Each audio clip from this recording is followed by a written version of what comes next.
running? Are we up? And are we running? Okay, time for me to do my check. It's a little hot in here. Okay, we are up and we are running. Okay, time for me to just close the laptop. Okay. Hey people, CzarThwomp here, and welcome to the 18th and final episode of MH3U. Last time, we defeated the Dire Miralis and completed the Portanzia questline. And then we went over to the village, defeated Mark of a Hero, which consisted of us fighting an Ivory Lagiacrus, as well as an Silver Rathalos and a Brachydios. All three of them were essentially G-rank monsters, despite being in high rank.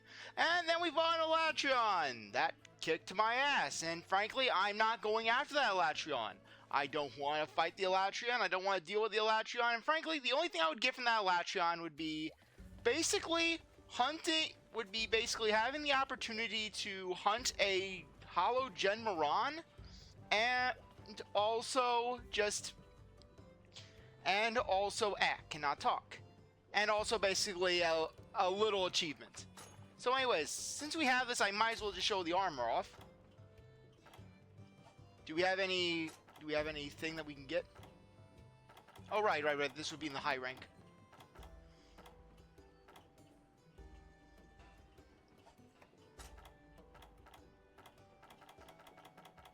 Okay.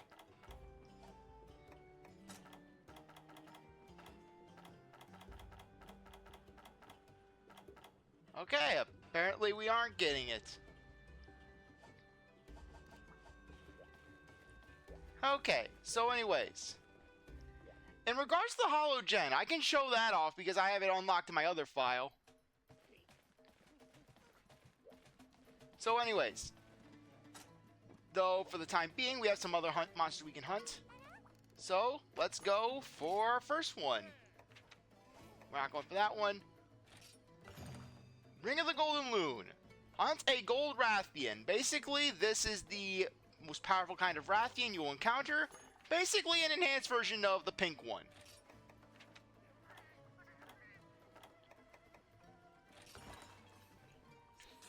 I think that this is going to count as a regular monster. I don't think it's going to be just, oh hey, we're making it where it's super strong.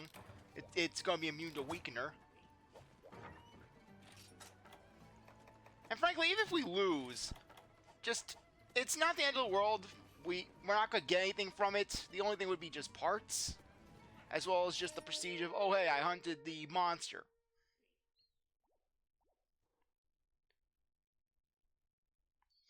Frankly, just as long as we got the Dire Miralis, we basically have the game done. Anyways, if you want to get the max power Devil Joe sword, this is one reason why I did not go for it. And instead going for the Blade of Tartarus. Because I thought that was somewhere nearby here. But anyways, the tower. The tower basically is its own area. It has two areas. The tower's been pretty consistent throughout the entirety of the Monster Hunter series. It's a mainstay area where basically you have just this intro area, and then you jump down, and there she is. I've always liked the look of the tower.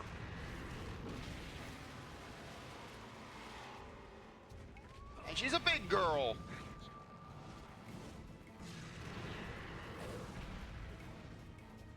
Hopefully I can redeem myself after that miserable Dire Miralis. It's an end! Oh, crap, I forgot. And oh, right, I have antidotes. Okay, good. I actually thought ahead.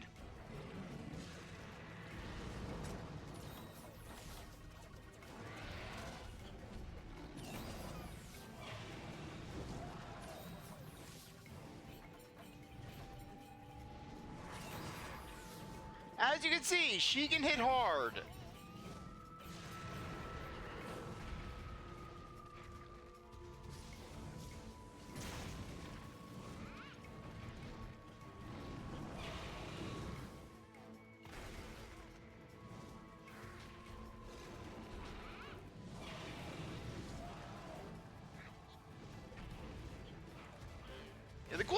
tower is that it's always played a remix of the fight theme from the first Monster Hunter game, from basically the Verdant Field area.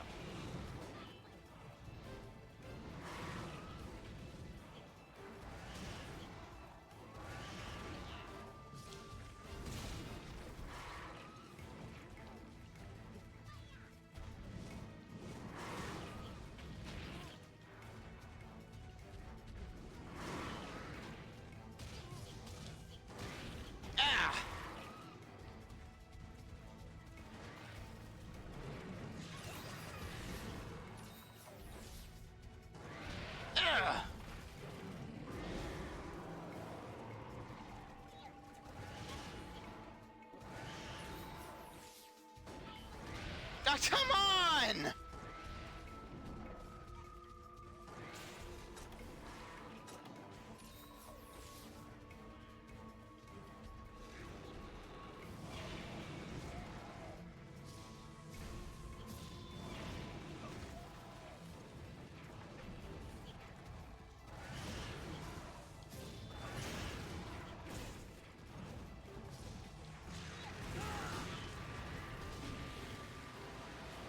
Okay, good, good, good.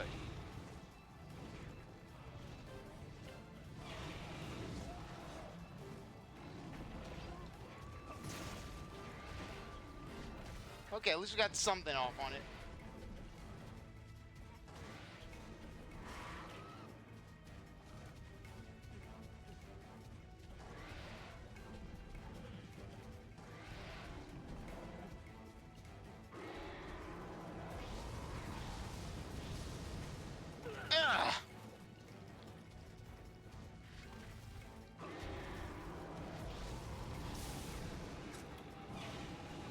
As you can see, she hits hard, and basically it can be a bit of a scary experience.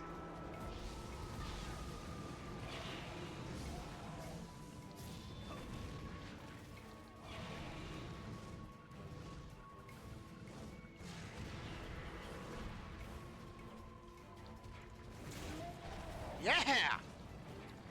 Though frankly, between her counterpart with the Rathalos, the Silver, there we go. The Silver Rathian, the Gold Rathian is not as bad as the Silver Rathalos. I'm telling you that much. That's why I wanted to do her first.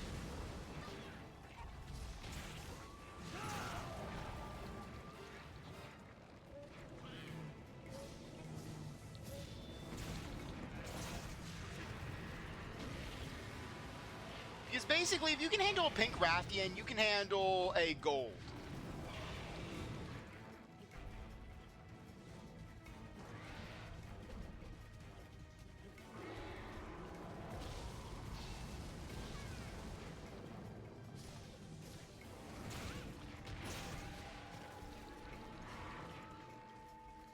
Yeah, you'll see just what exactly the difference between a Gold Rathian and a Silver Rathalos can be, basically, when we're fighting the latter.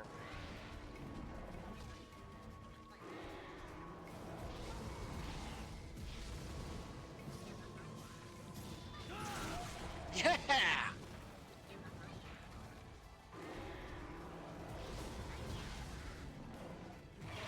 Ugh, son of a gun.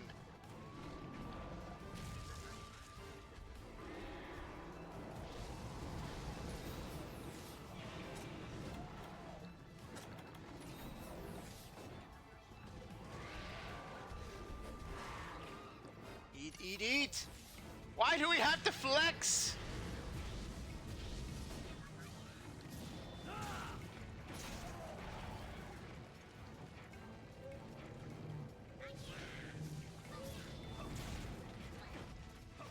Yeah, it'd be nice if we could if we could break the tail.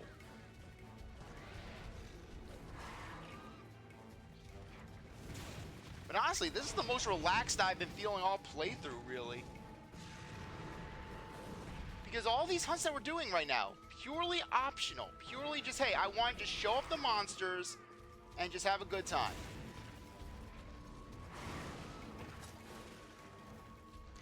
No key quests, no requirements, just a good old time. frankly just raw Monster Hunter.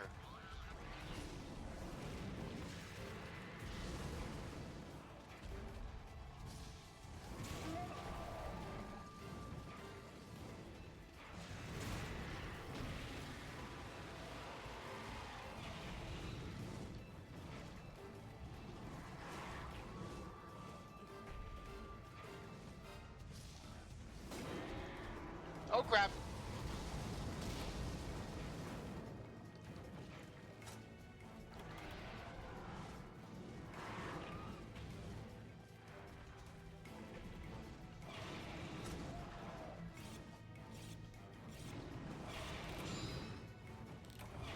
Okay, worth it, worth it.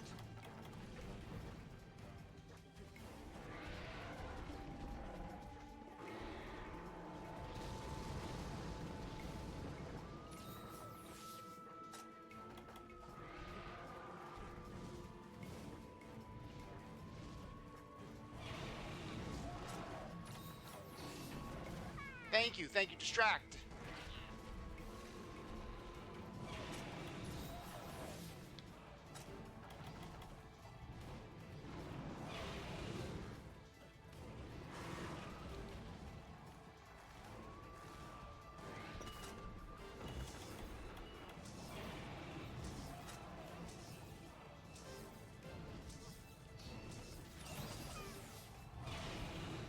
Come on, land. Land, come on, land. There we go.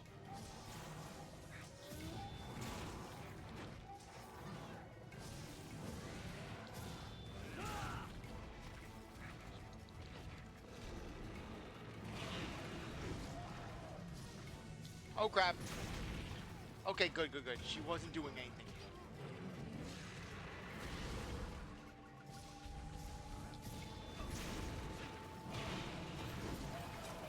Cha-cha.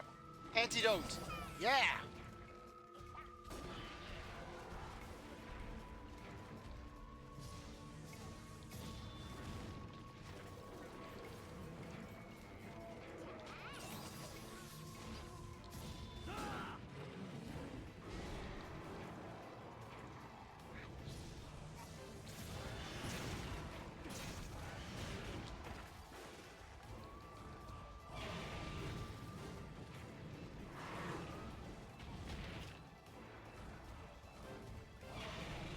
Come on, let's just get her away from the corner.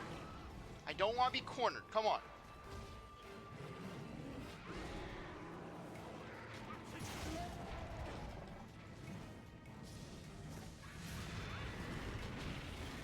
Okay, especially not since she's enraged.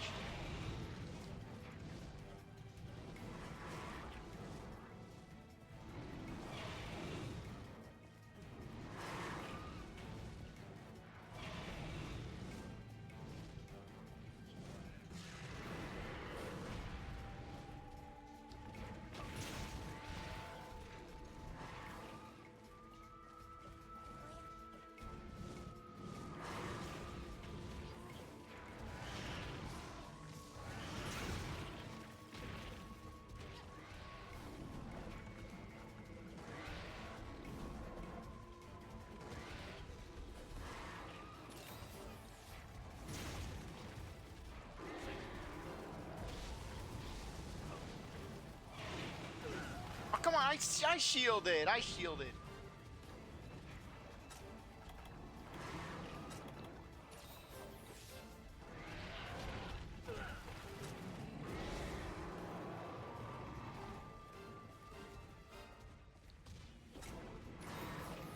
Yeah, well, this is why this is a rank. This is an HR8 monster. The person I like the look of the grass on this tower. It's nice.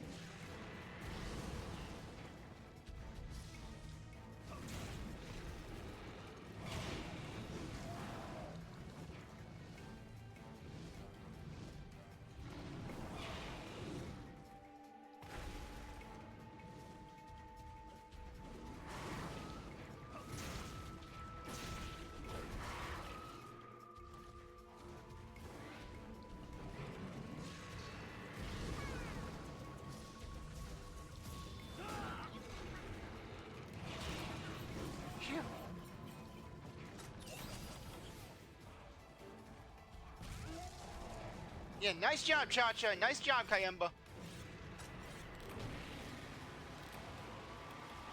Right on time.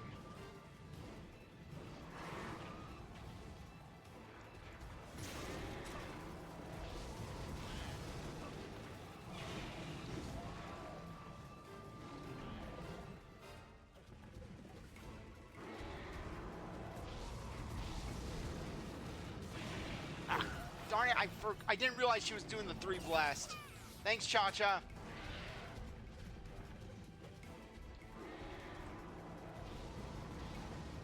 Okay, she's gonna do the tail. Or maybe not, because I'm not there.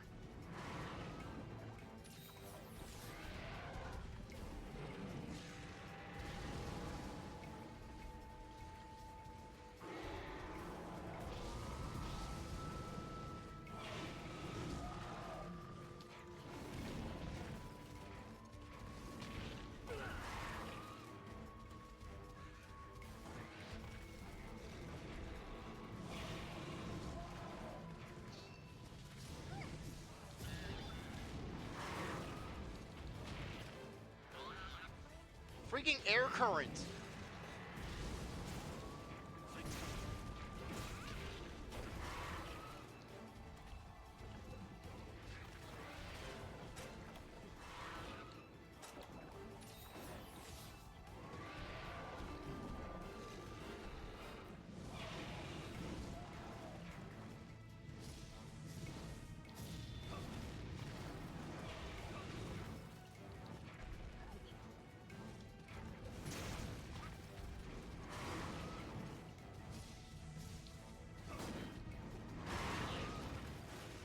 How is it that some hits bounce and then others don't? I mean, I don't understand that they were all bouncing, but come on. Some of them don't bounce. And I have purple sharpness. They really want to push that mind's eye. It's a mind's eye agenda.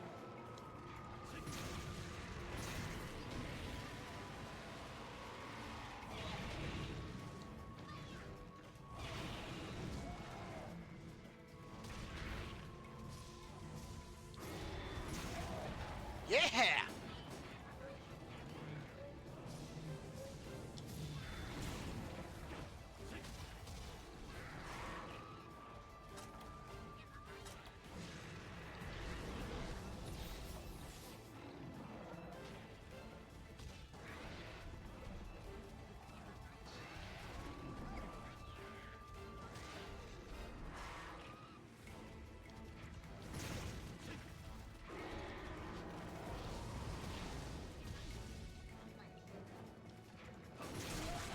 Yeah, got the wing.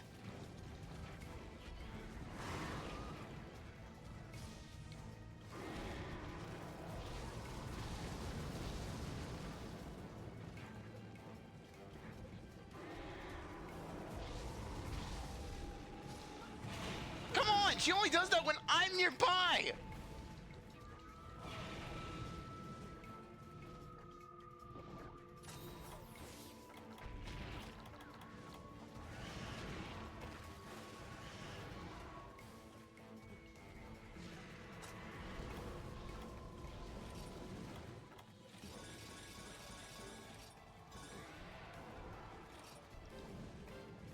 Oh crap, I forgot to bring the honey!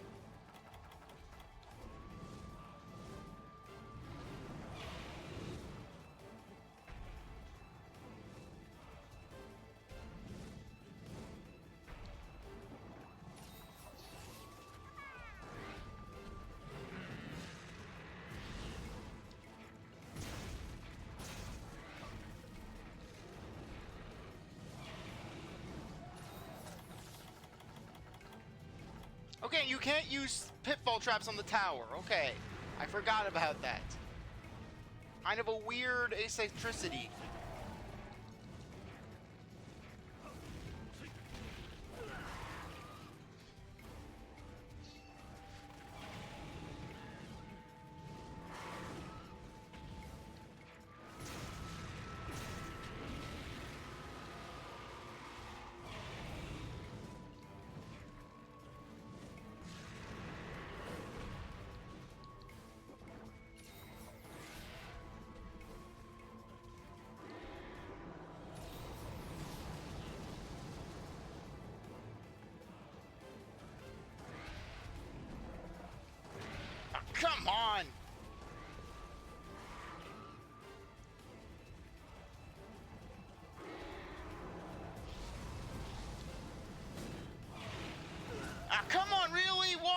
me!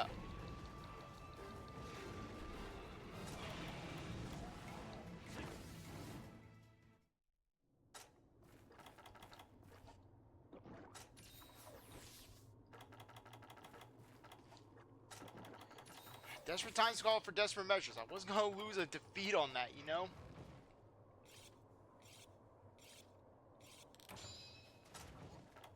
But anyways, in the arena somewhere, we should be able to find Dragon Bone relics.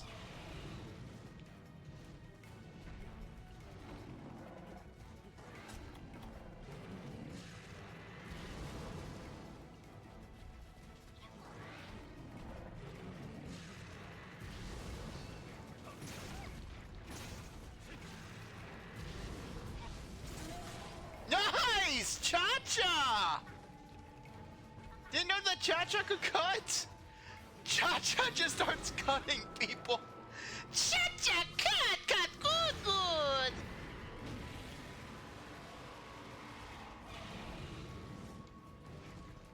Okay, with that, her most powerful weapon has been disabled.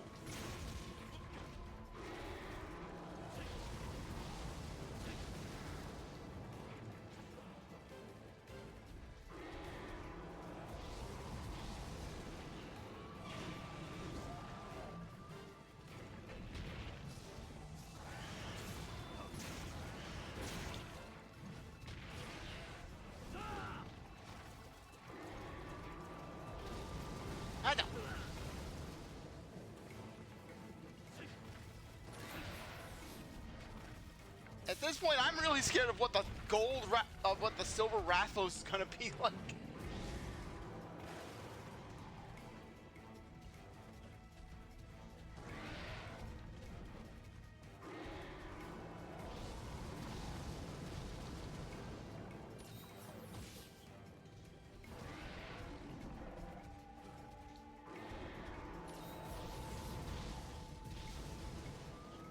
Okay, maybe it's every other round with basically the 3 Flame Folly.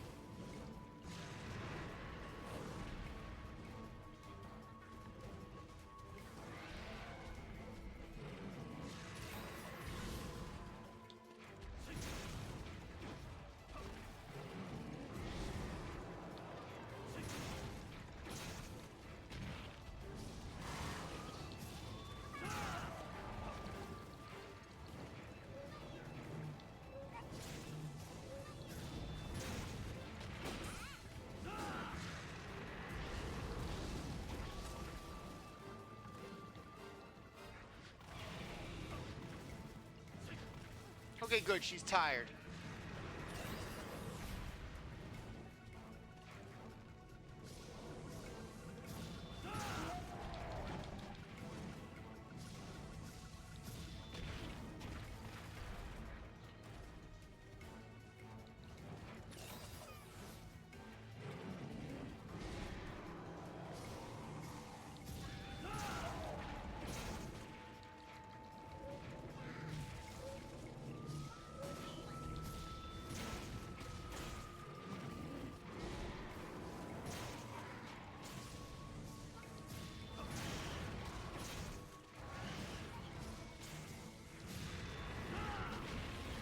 Okay, at least we got some good hits in.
worth it.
How are we retreating? It's like, oh, temporary retreating, basically. Just how do we get retreated out? The cats just teleport in? They just fly in on their magical cart?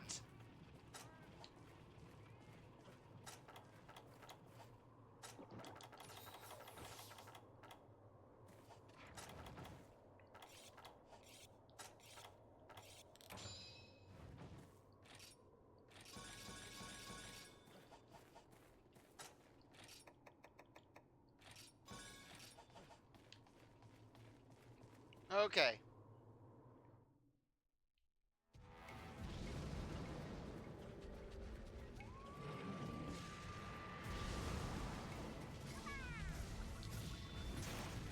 One hit! We were literally one hit away from winning.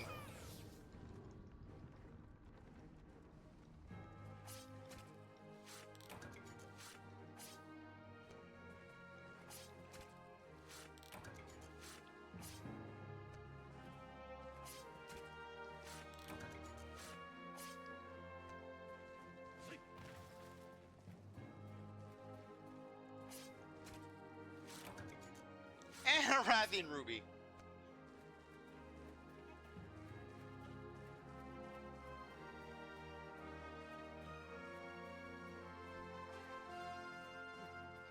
Yeah, but don't feel ashamed if you're struggling with these HR8 monsters. These monsters were designed for you to fight after the Dire Miralis. These are the post-game monsters, where basically the game's like, okay, you fought the best of the best, now here's the better than the best.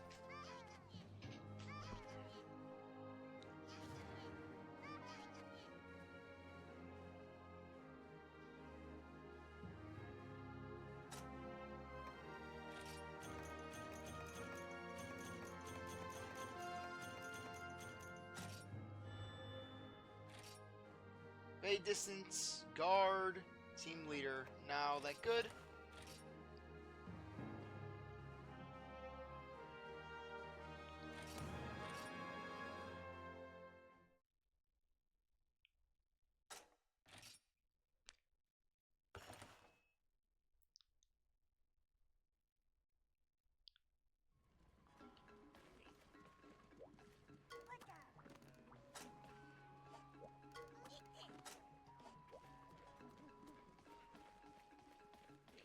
Okay, let's head out.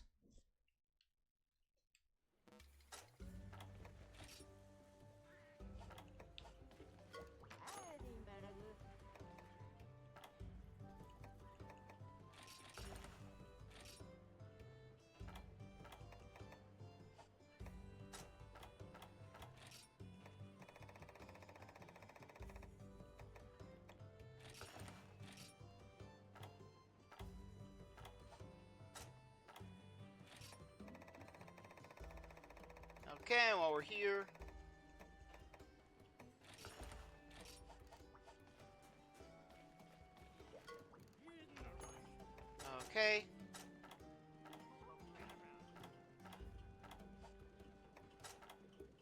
Okay, there we go. So basically, Gold Rathian armor, it has always had a very good reputation. Because basically, it is a very solid farming armor. Because for one thing, it's giving you Destroyer. But it also gives you Fate, which basically is essentially Lucky Cat. So basically, you get 15 points into Great Luck, and then boom, you are swimming in materials. So because of that, you're actually in a very good position to get rare drops. Not to mention, the Protection and Destroyer are just wonderful skills in and of themselves. Plus, look at the slots. You're seeing those slots right there. Basically, just 1 slot, 2 slots, 3 slots.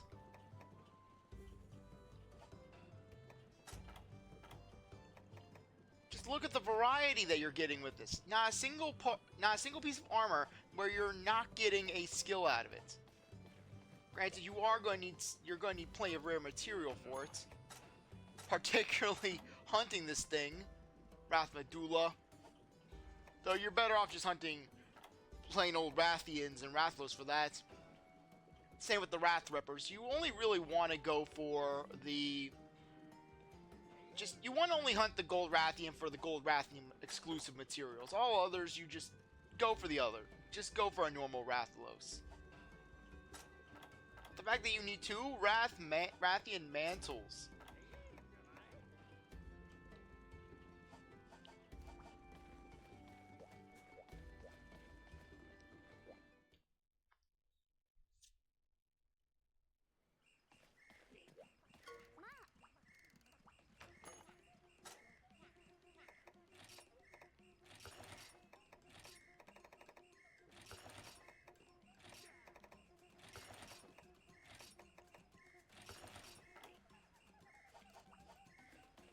Okay, I did not think I was going to need what I did.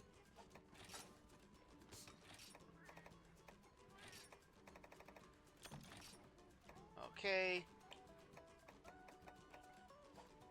I'm going to store that 1 trap.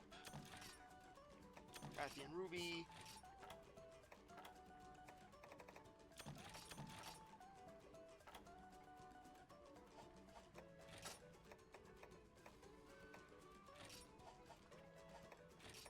Combo list. Immunizer.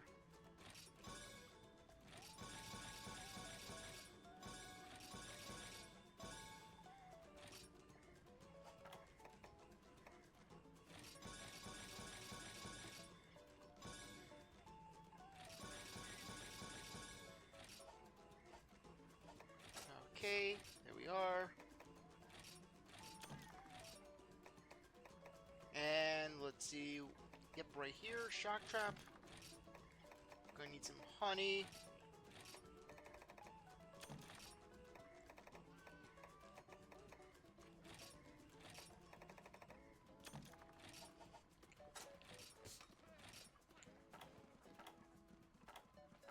Okay, let me just do a quick check.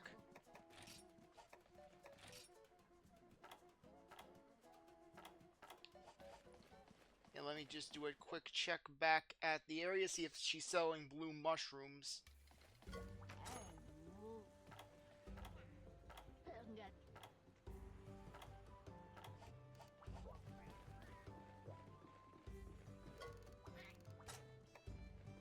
Okay.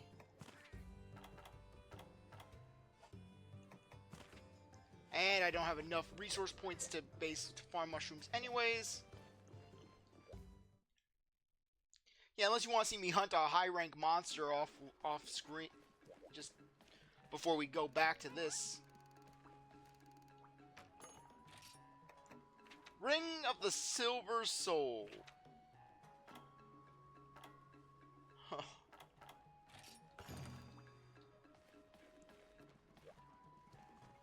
Okay, let's see if we can get feline foodie.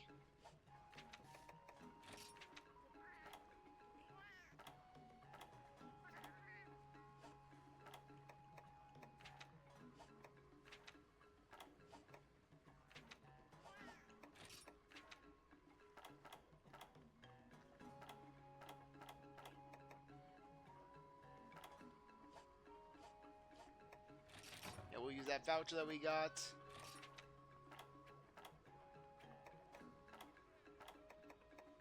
Defender high.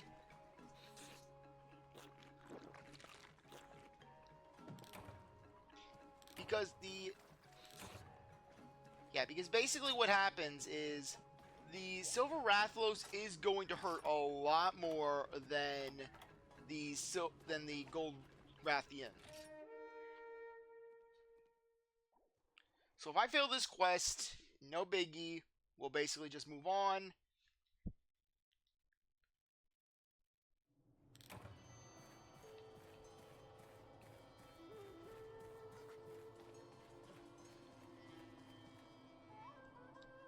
So anyways, unlike the Gold Rathian, where she was pretty much defensively on par with a standard Rathian, the Silver Rathalos is going to be more defensive. You try to hit his head, he's gonna basically you're just gonna bounce off him. Instead, you're gonna want to wait for him to be enraged, where his fire attacks are basically like a supernova, and then basically you can attack. Okay, good. I have my potions.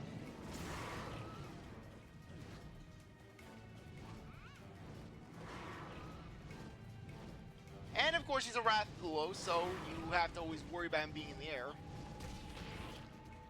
And him having that current.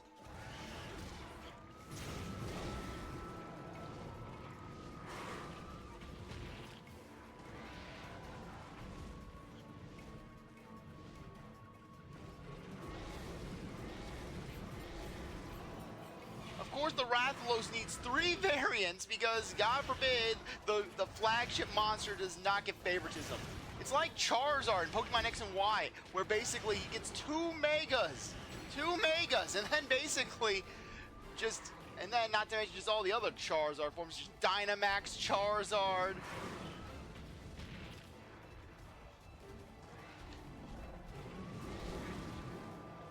Ash's Charizard. Frankly, just Charizard being the golden boy of Pokemon, like the Rathalos is a monster. Heck, Rathalos gets to be in Smash Bros. Ultimate. Basically, no other Monster Hunter reference in Smash Ultimate. It's just Rathalos. Who needs any of the other aspects of the series? You got Rathalos.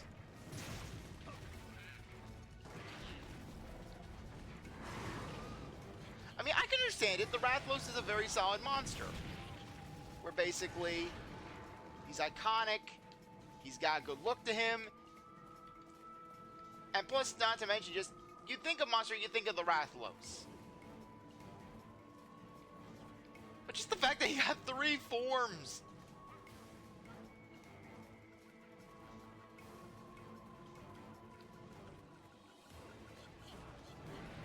And then also the fact that we get Ratha in every Monster Hunter Stories game. Monster Hunter Stories 1, we got Ratha. Stories 2, we got Ratha. 3, we got Ratha. We got 2 Rathas in 3.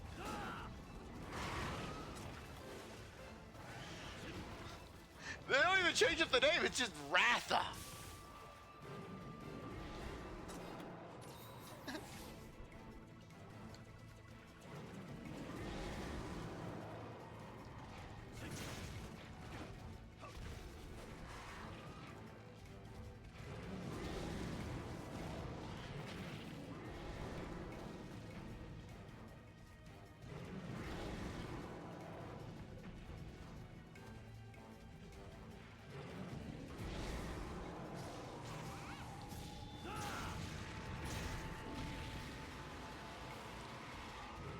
Oh wait, was that version of his rage mode not in this game? Because my main experience with hunting this guy is from basically from Gen 4 onwards.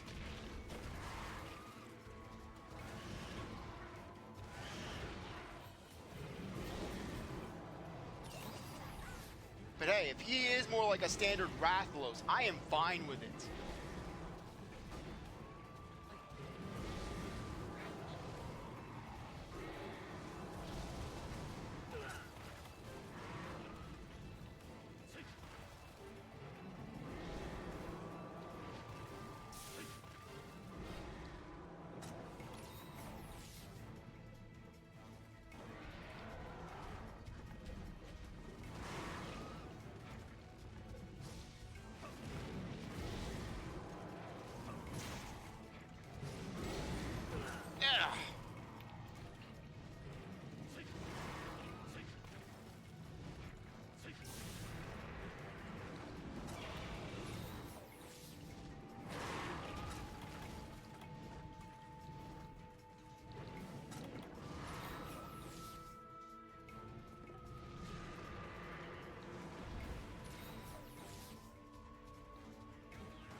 Granted, I needed to do my hit, but hey, we got broken parts. Oh, Kayemba! Go, Kayemba, go!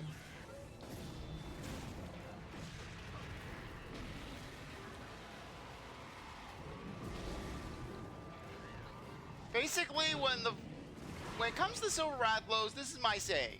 When the face is red, you are practically dead. You're pretty much dead. Because basically, that's how it is. Because it's going to be firing off supernova flames. It's just a madhouse.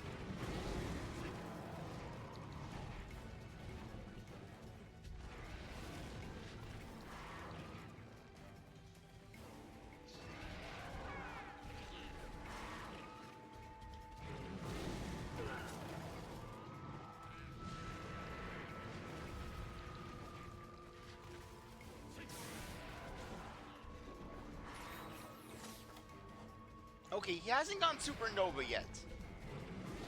So I think there is no supernova in this game. Hey, I'll take it. Because really, that supernova mode can be absolutely scary.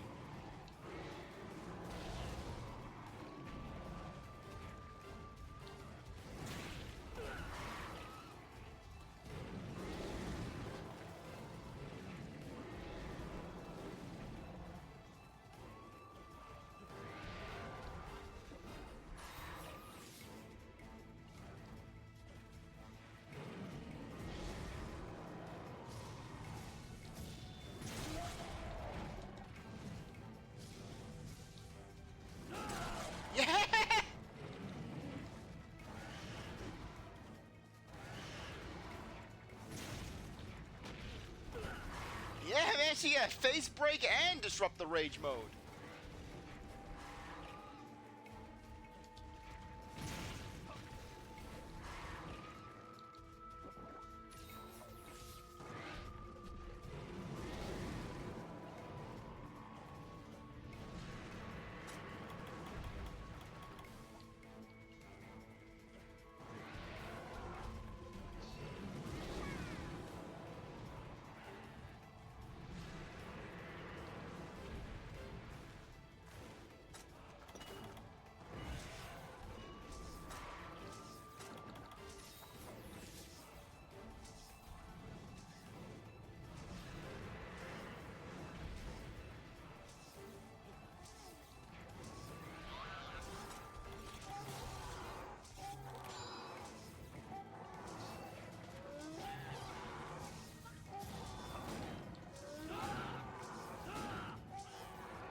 Yeah!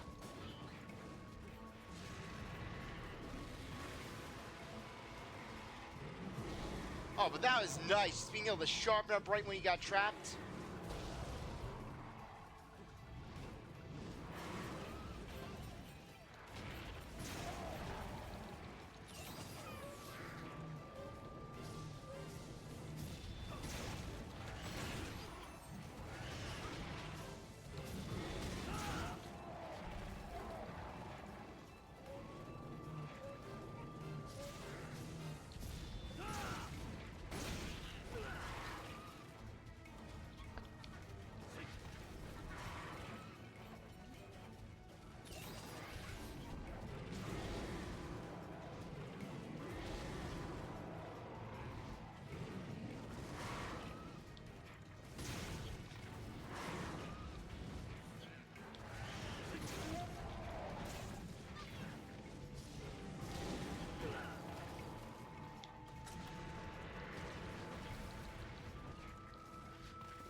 Okay, what are you doing?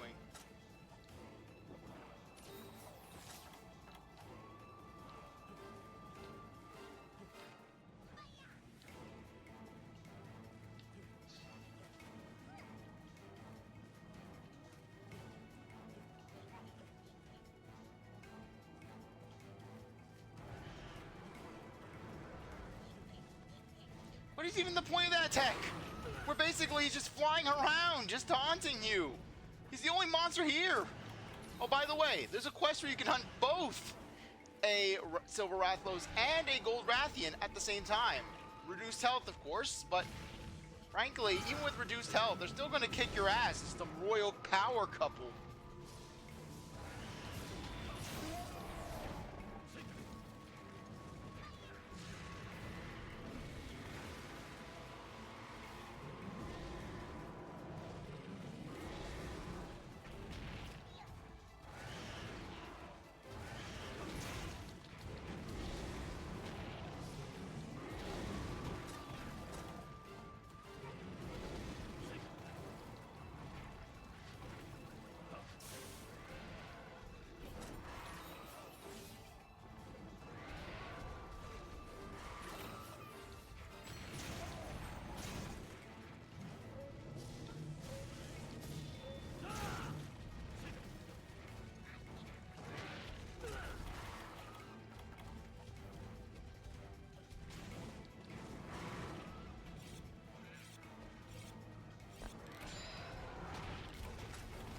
Worth it.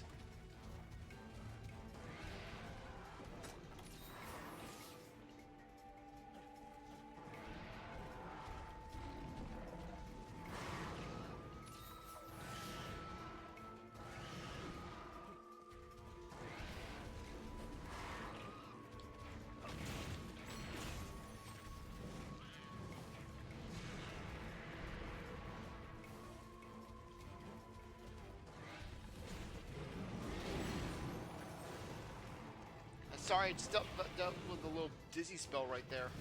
I guess it's just stress. Just stress with my life outside of this, you know.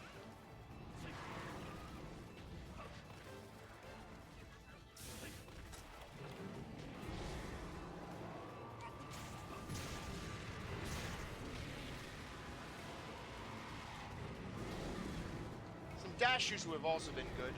Just getting a little bit of a stamina increase. A little stamina protection.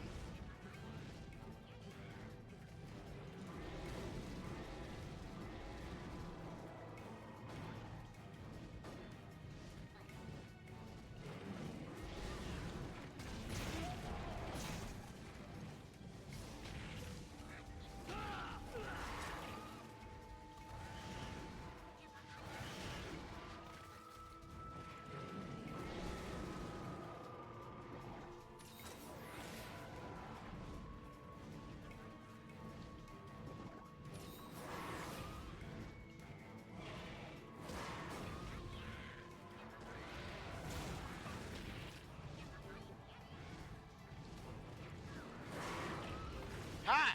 Nope, I saw it coming. I saw it coming.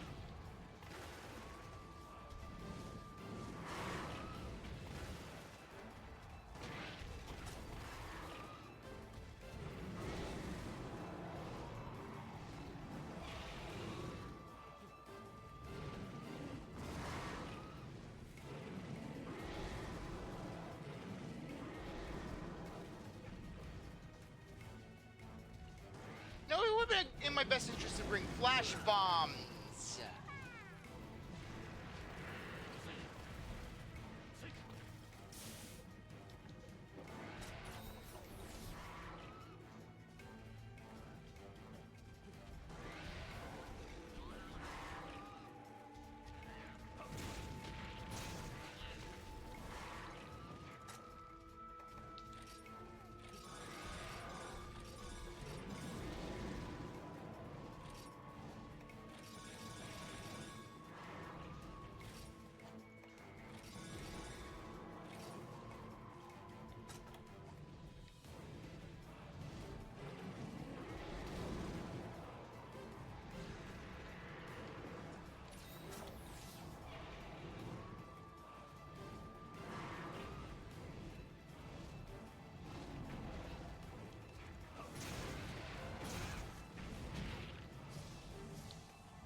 come on!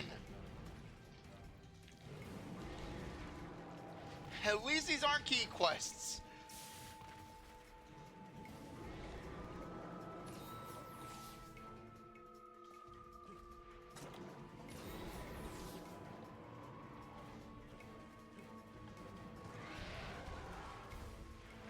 Okay, good, good, good.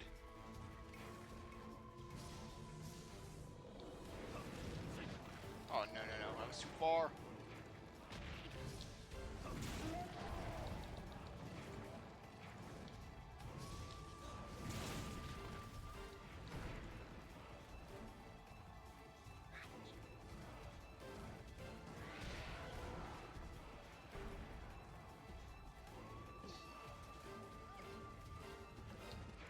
Stop running away across the arena! I can't catch up! Yeah, it's exhausting. And then meanwhile, it's just running laps around the arena!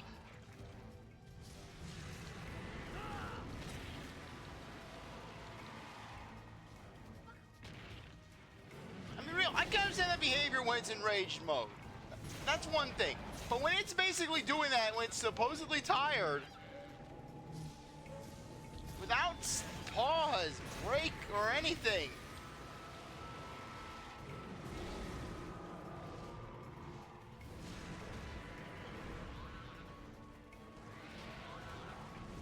Oh, this is the final Rathalos that we're going to be hunting.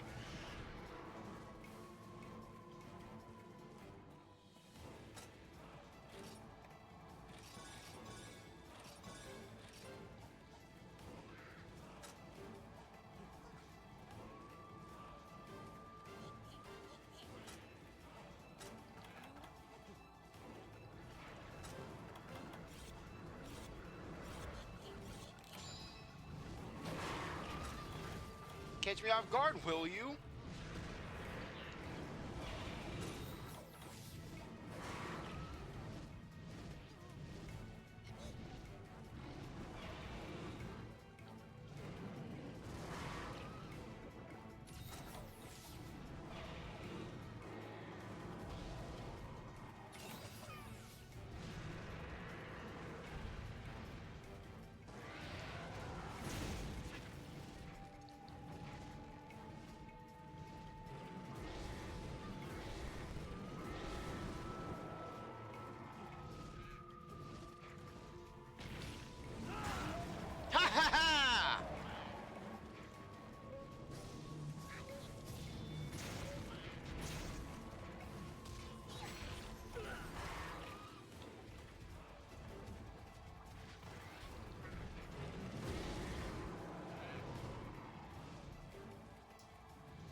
Hopefully this thing is almost dead.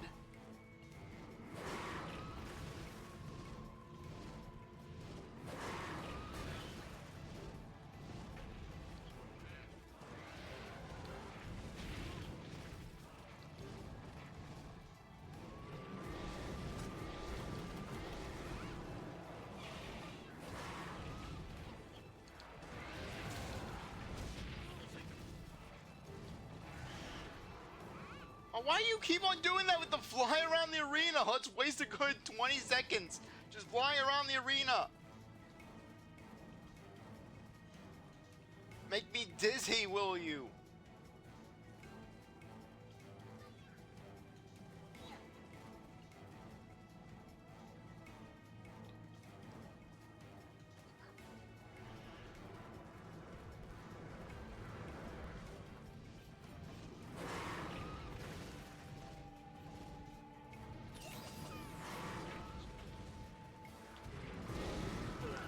on, just stay on the ground for a few seconds so I can actually land a hit.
How much life do you have in you still?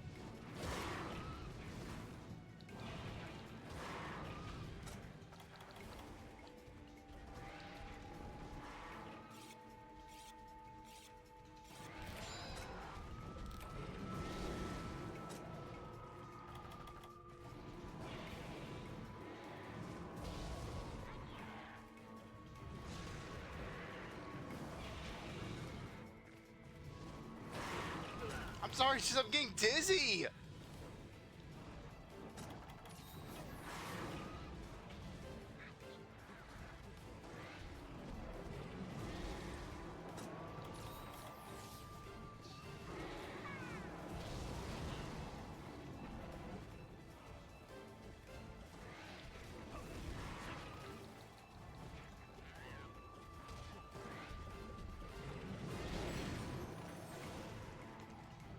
That's why he's just taking my stamina away. Come on.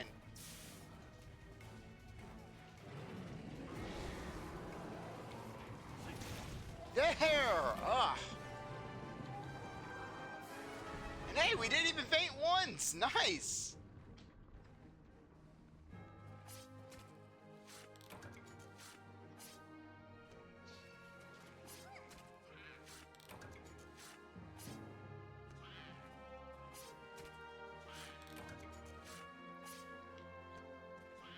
Phew. Okay, defeated a Silver Rathalos. No more Rathalos for the entire for the rest of the playthrough. For the rest of this, no more Rathalos. We're good. I cannot talk.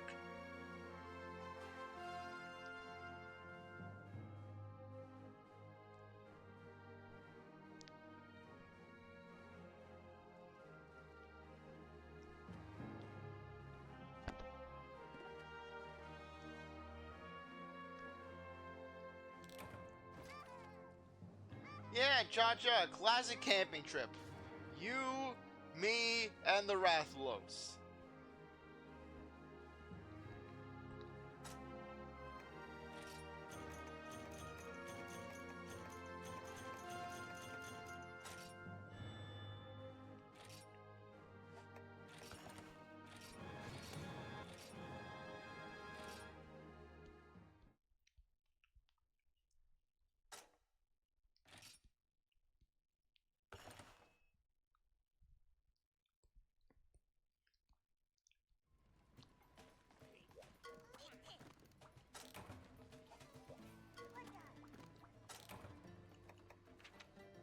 Okay, Cha-Chun Kayamba are just one level away from being maxed out.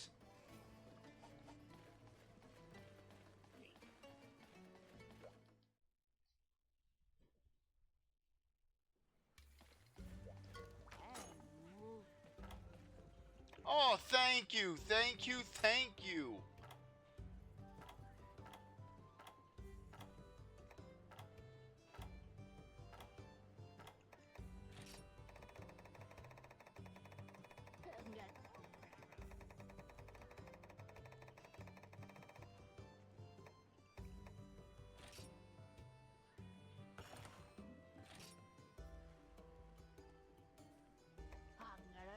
Oh, perfect.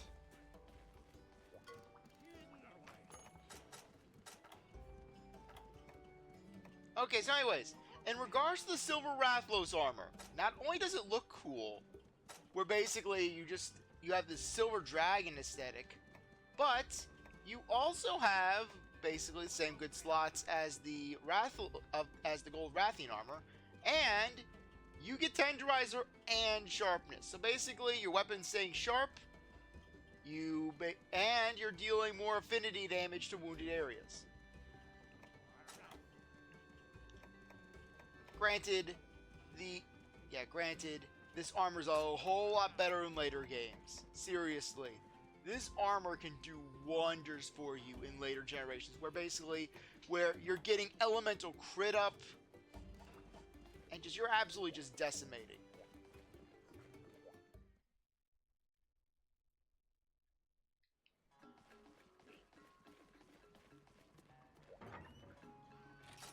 Okay.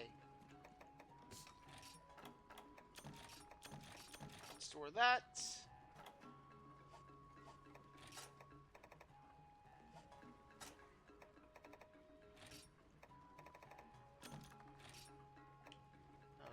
Okay. Ancient potion. Blue mushroom and honey.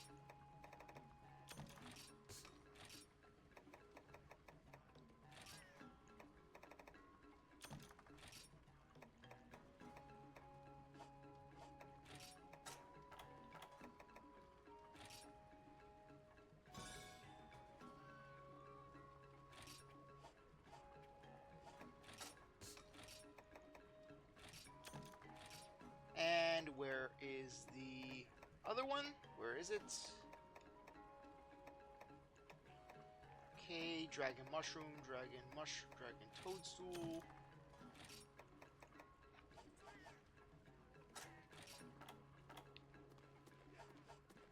We're not gonna need any.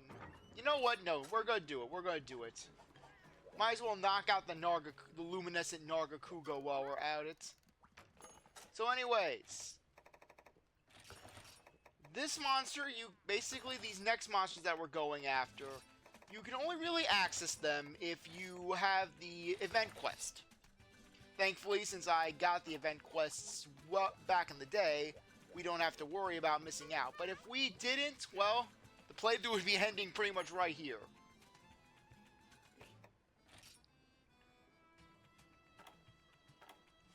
Yeah, do the greatest hunter in the arena. Rathalos, Zenogre, Brachydios, Abyssal Lagiacrus, Devil Joe.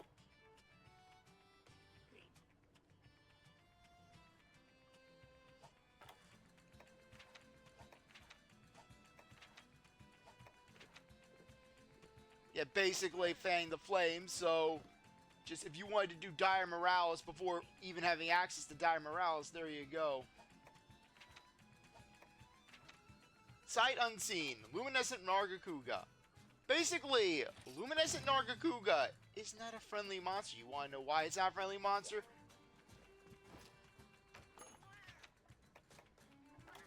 Frankly, I don't even think you can capture it.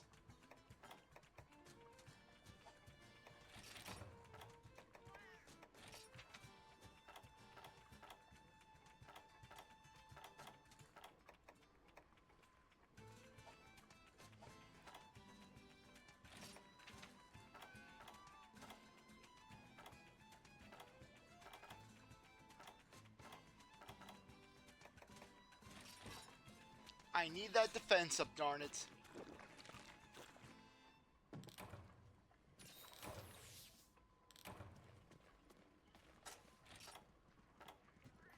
Okay, let's do it.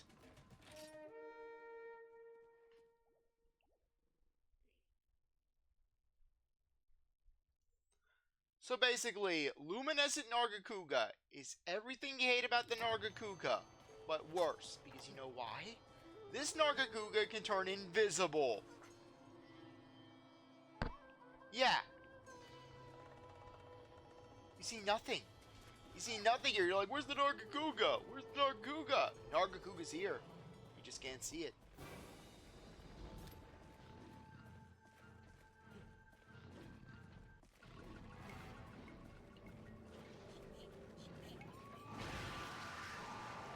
There it is.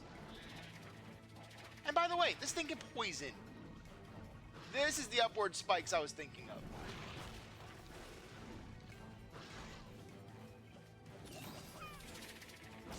Honestly, I am not going to be fighting my life for this thing. Thought poisoned. It poisons in Rise.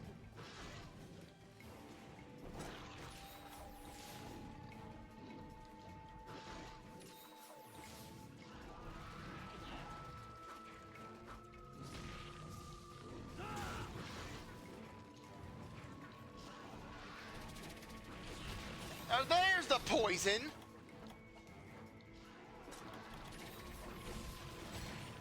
It sinks onto you!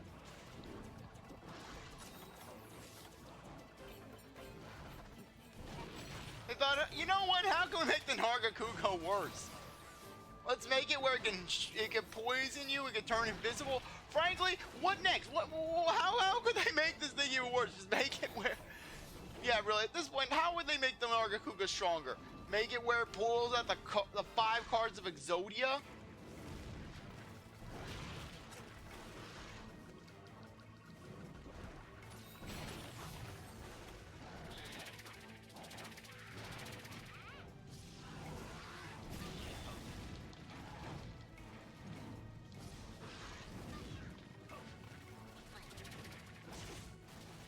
Honestly, if I don't defeat this monster, it's not the end of the world, because basically, I'm going to tell you this.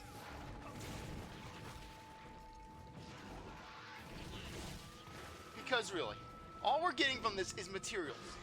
Because this is a 100% optional monster.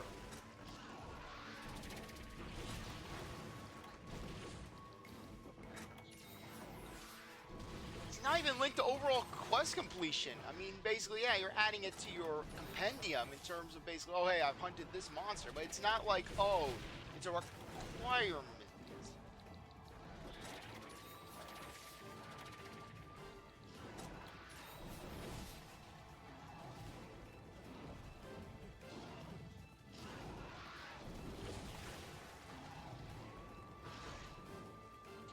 God help your soul if you need this monster for parts.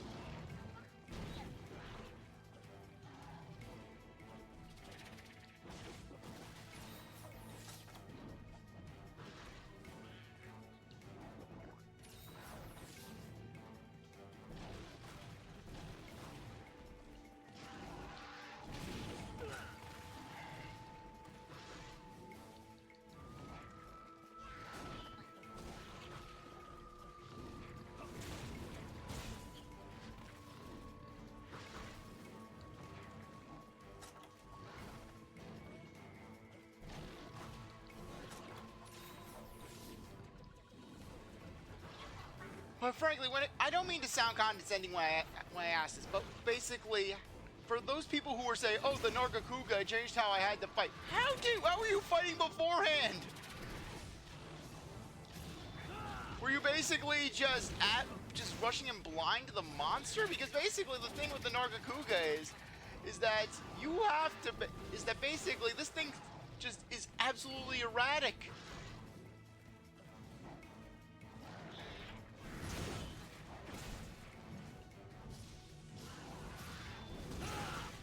There. Got at least something off on it.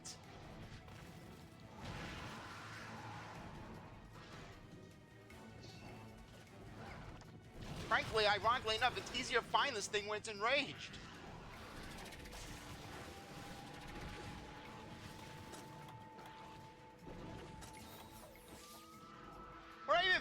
minutes into this fight and I'm already draining through my health items because basically this thing will not stick. Because this thing launches poison, this thing goes invisible, you can't lock onto it, it's a Nargacuga.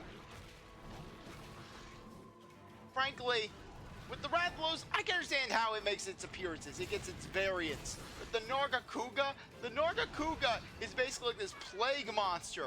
Frankly, even the Devil Joe, basically, the Devil Joe is not made in such an egregious manner, where basically, yeah, that you have the Savage Devil Joe, but you don't have it where it's like, oh, I got the Predator Devil Joe.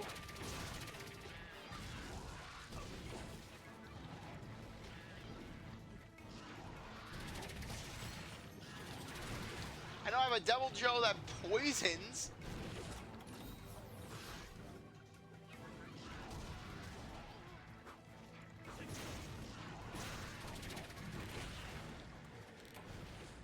Like I said, I am not really all that invested in this fight. I'll basically just... Frankly, at this point, I'm just going to duck out of the fight if it gets too tough. Because really, this is one monster that I am not thinking I'm going to win against. I'm sorry to say, I'm sorry if I sound a little salty, but it's a freaking Nargacuga. I'll put down the armor information in the description of the video, but heck, I can even look it up afterwards. My iPad should be fully charged by the time that I quit out of this quest.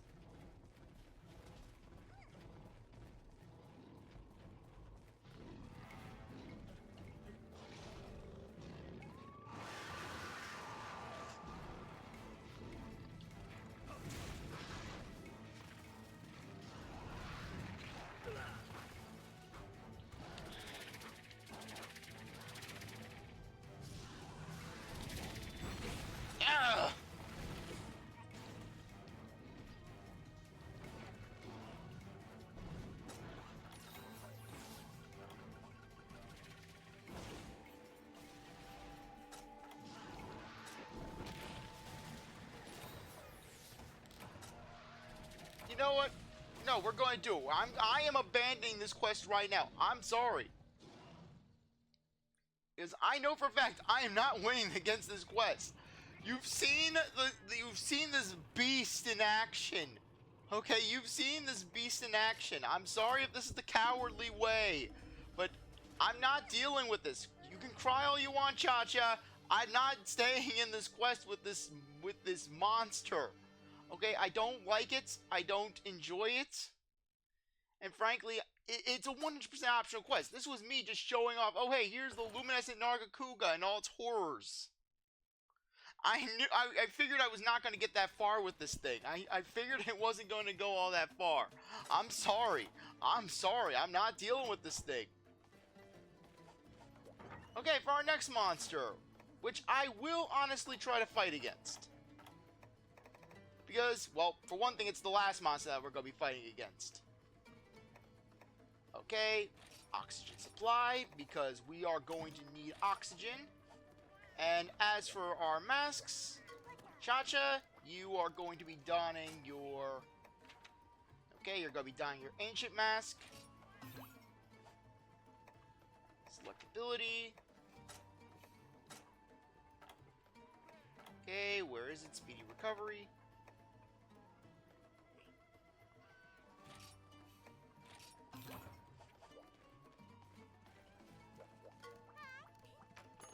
Because for...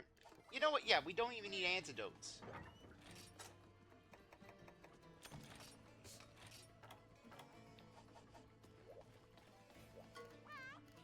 Okay, for our final quest, in this file at the very least...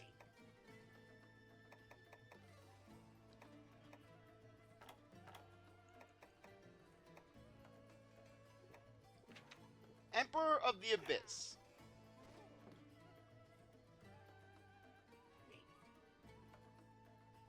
Okay.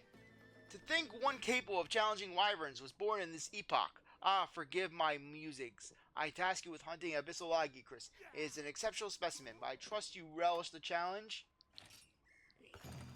Basically, this is the only monster that you will ever fight in the ruins that isn't a Sedeus.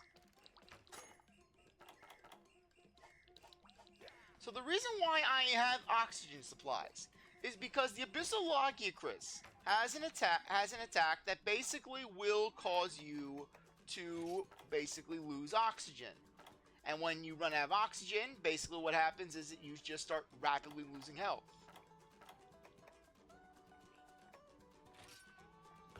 So anyways, I'm putting on Thunder Resistance because, as you can probably guess, the Abyssal Lagiacrus is an electric monster, and it is going to basically be zapping you all over the place.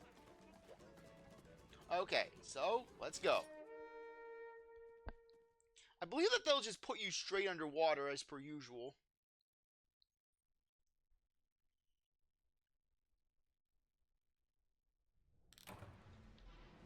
Anyways, here he is.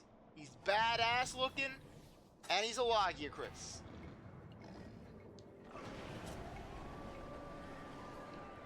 So basically, Abyssal Lagiacrus.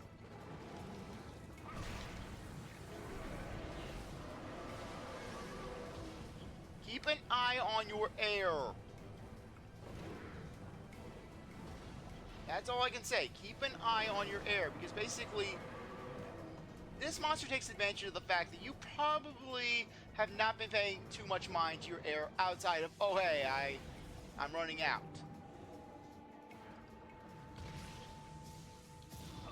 But basically, it's like the Silver Rathalos of Lagiacrus, essentially.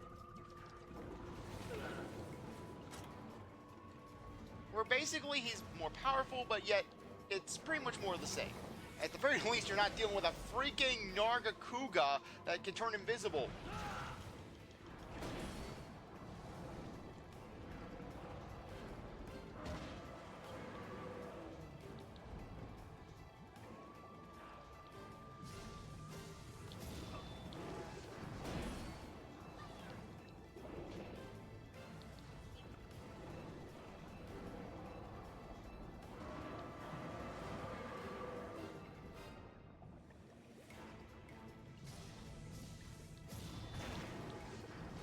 Honestly, one thing that when it comes to the Monster Hunter series, one thing that I've always been surprised by is just how there's never been an there's never really been an Ace Attorney quest, you know?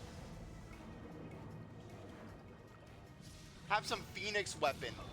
Have it where you get the Thinker statue as a weapon.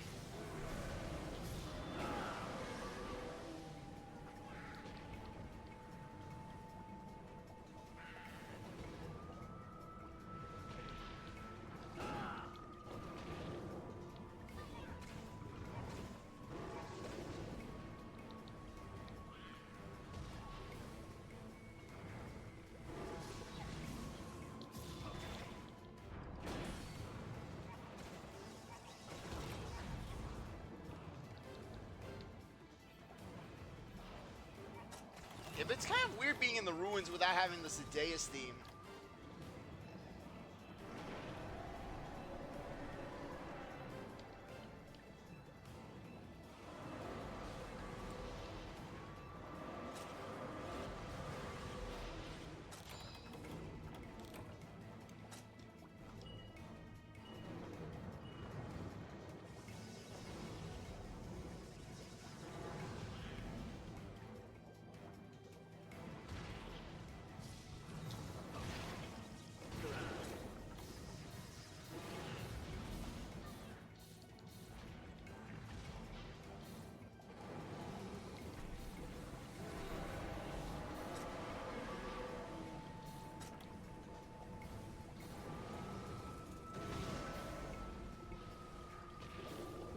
Yeah, see, look at that. Just out of the blue, we just lose a good chunk of our oxygen. Granted, it's not an end of the world sort of thing where it took out, oh, half the bar. But still, it's noticeable.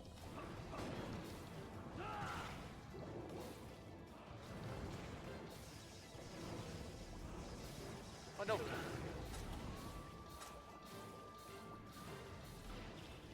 Oh, by the way, you can use the Dragonator.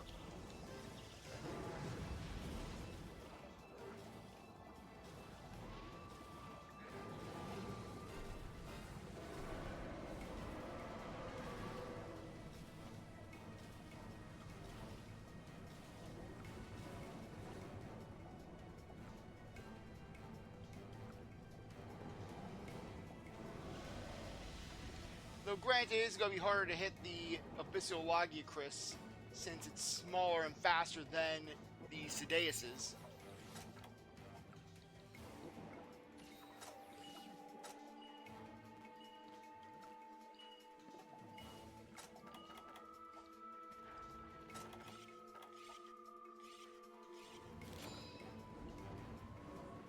Come on, come on.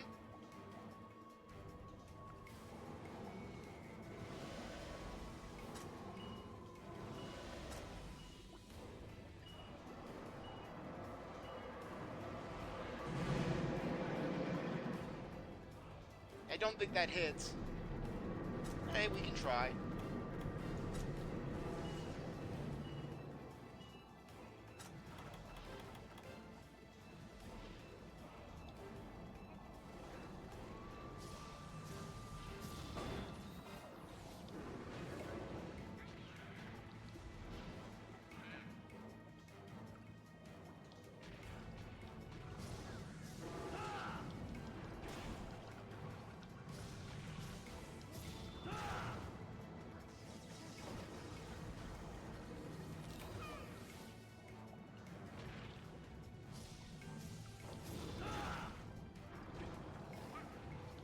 Yeah, but as you can tell, this is actually a solid fight.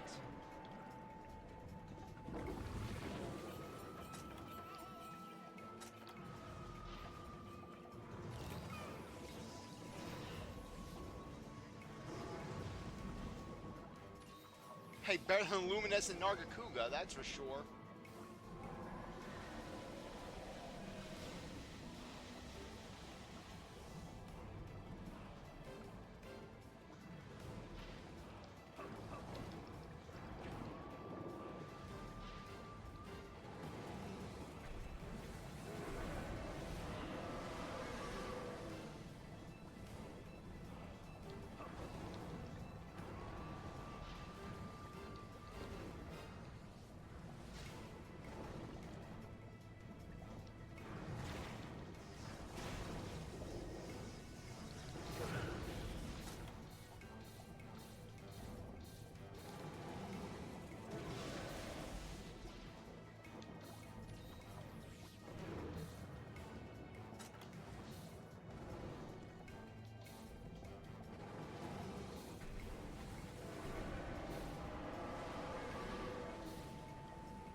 Well, like I said, I'm not ducking out of the quest. No, I'm not. I'm at least going to try to defeat the Abyssal Lagiacrus.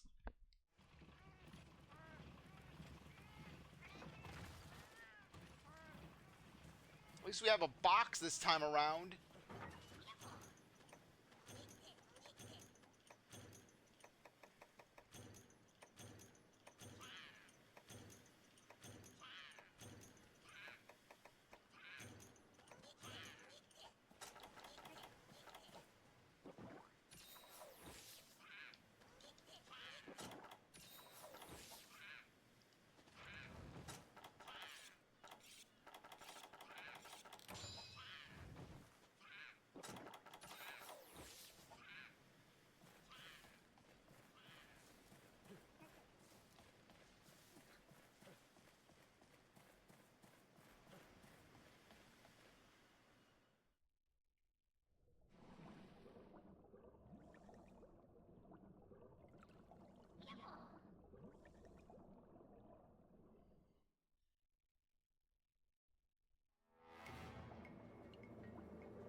Stop backing away, please!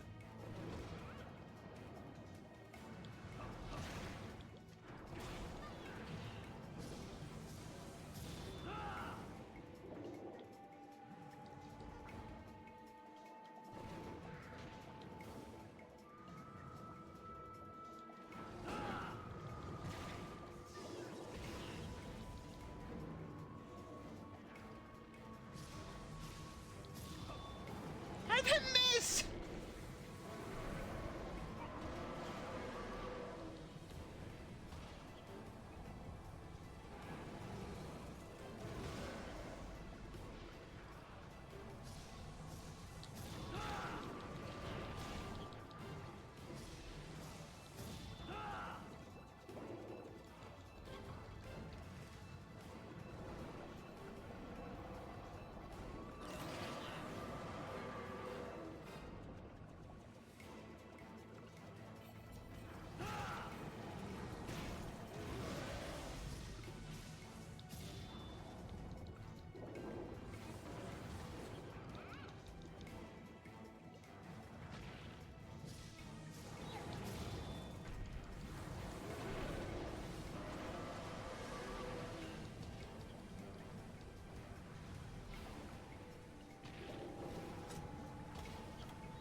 Ah!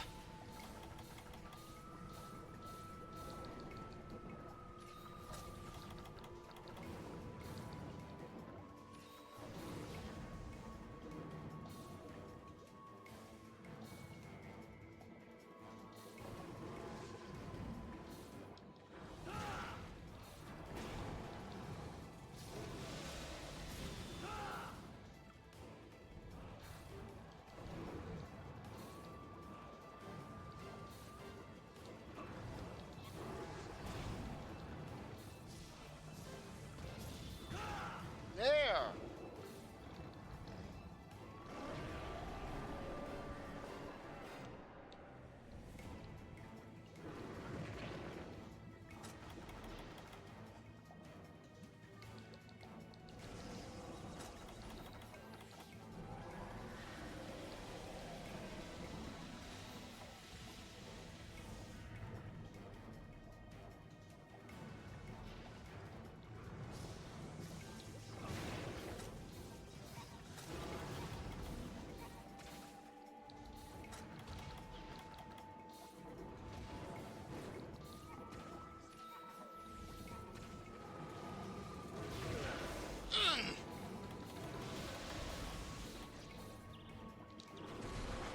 Oh, nice, Cha-Cha! Nice!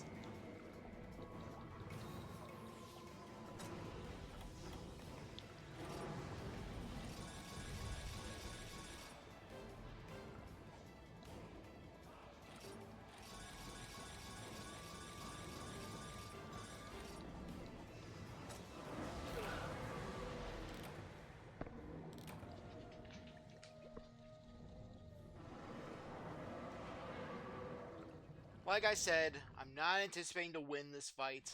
I just want to show it off.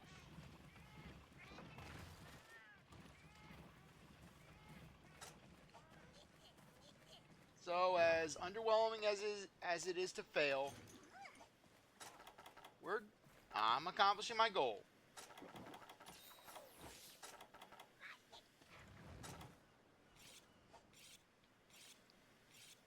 Because really, this is an endgame fight. You have to be HR8 to get to this fight.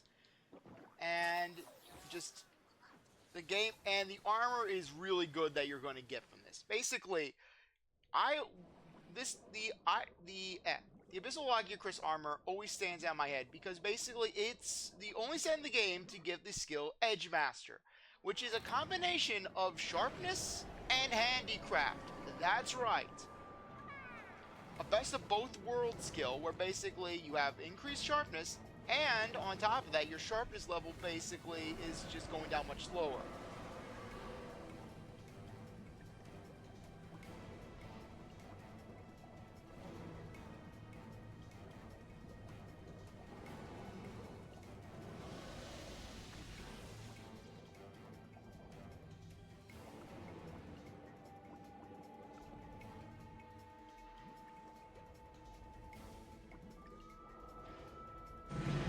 Yeah!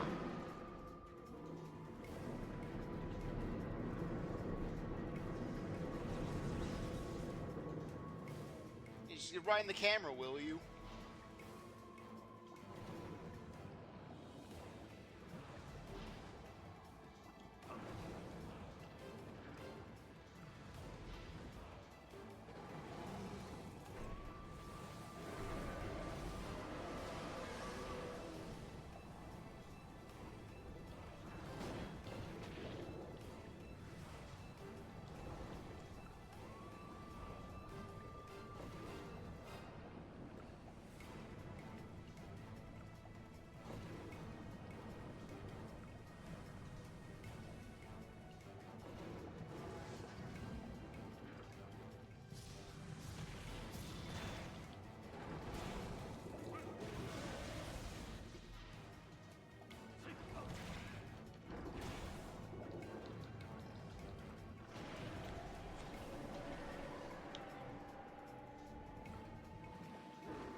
Come on, just stand still!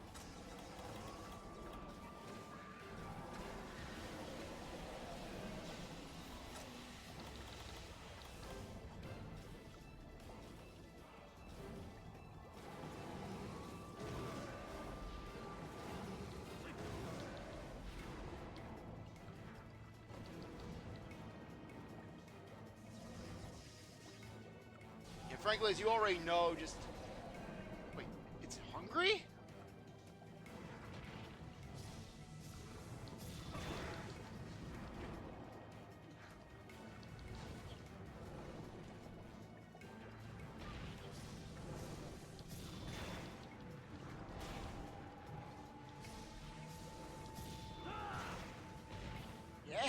we are.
Oh, but that was good. That was really good.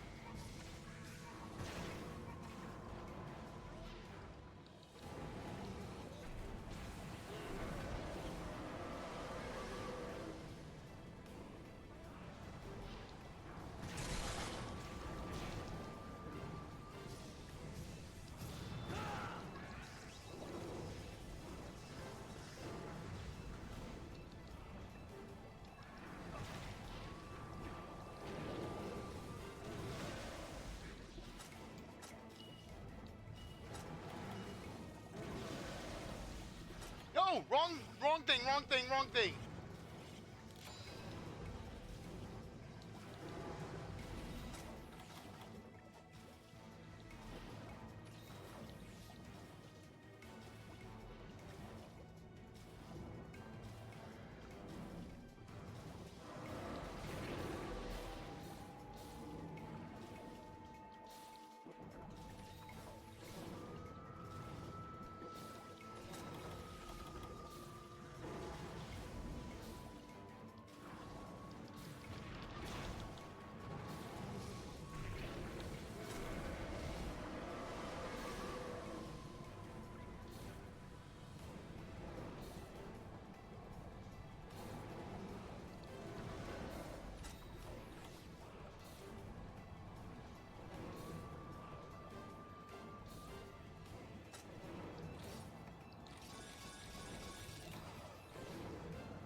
I can't help but wonder how much health this thing has left.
Come on!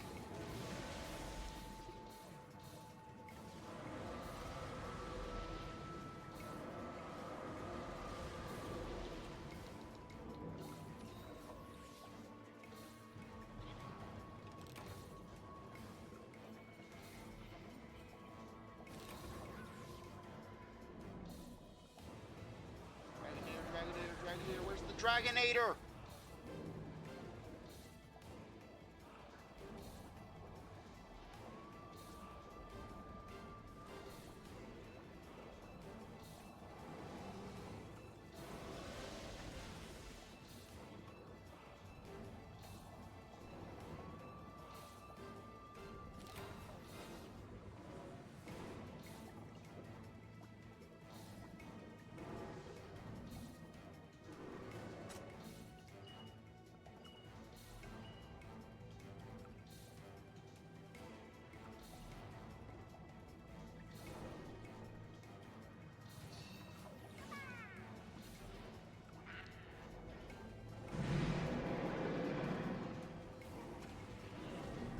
Frankly, I'm not even sure if that hits.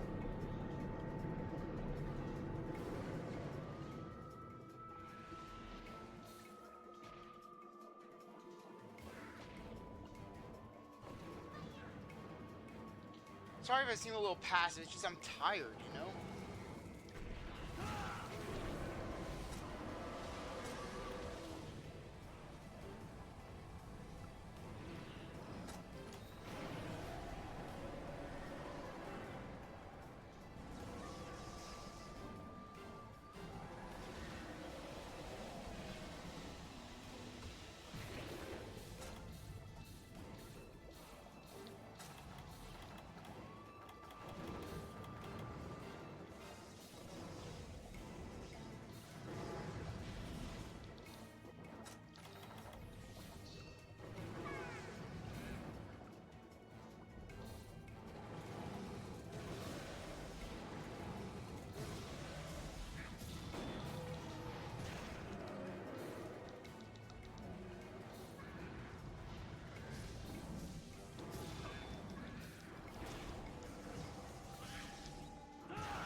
Ugh.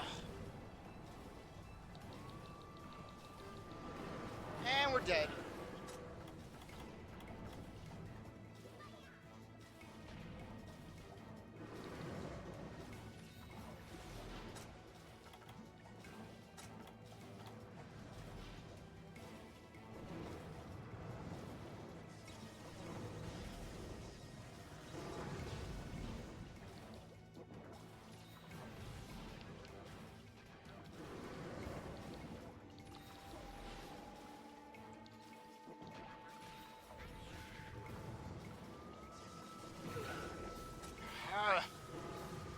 freaking side sweep.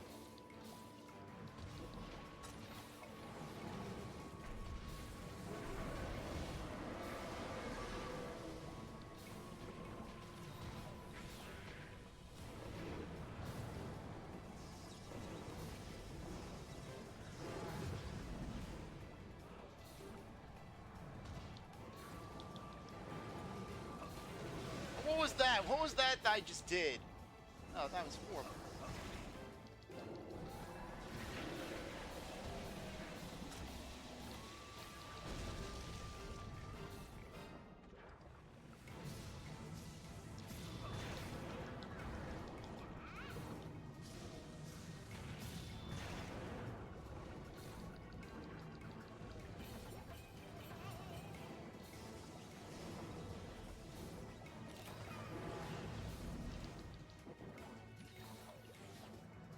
Okay.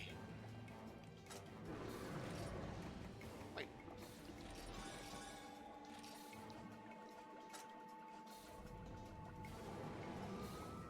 We're not done yet.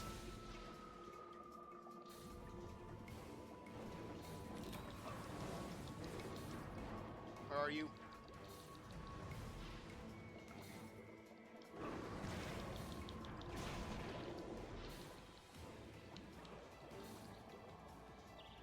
You can't have much more health. Come on.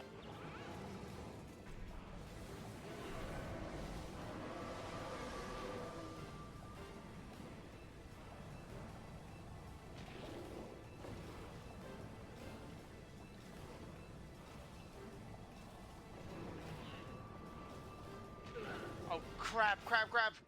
Cha-cha.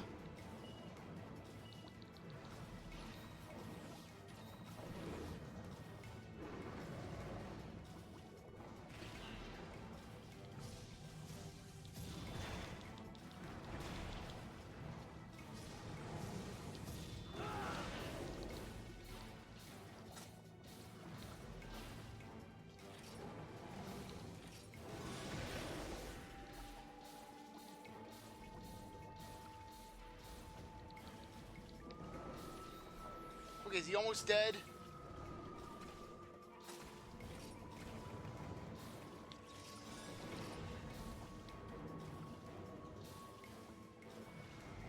So it would be nice to kill at least this monster, you know?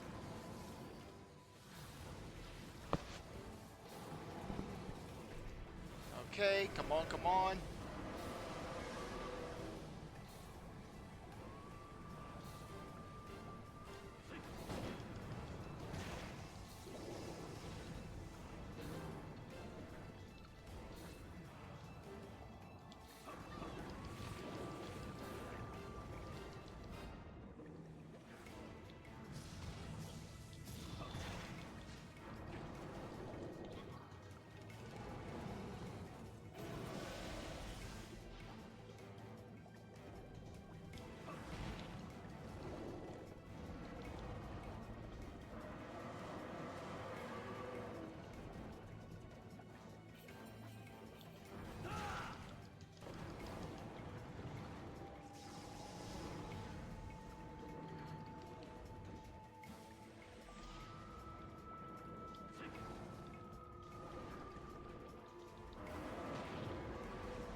Come on, really? Just... We're a slow attacking weapon. Can we at least have a little more range?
Okay, this is a Hail Mary right here.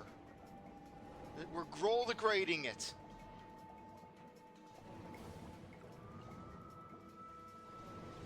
Funnily enough, this is kind of like Grohl degrade when I used the Silk Spear.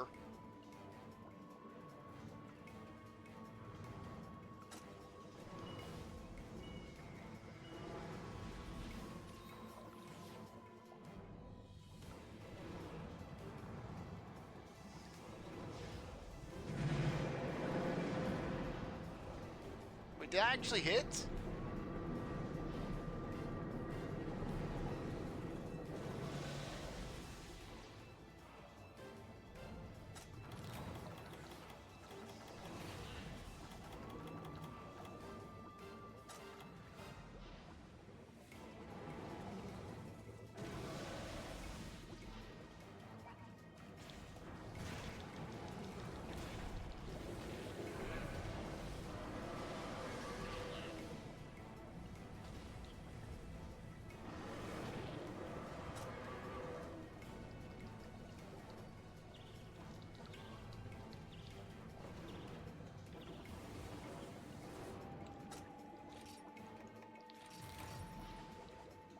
No!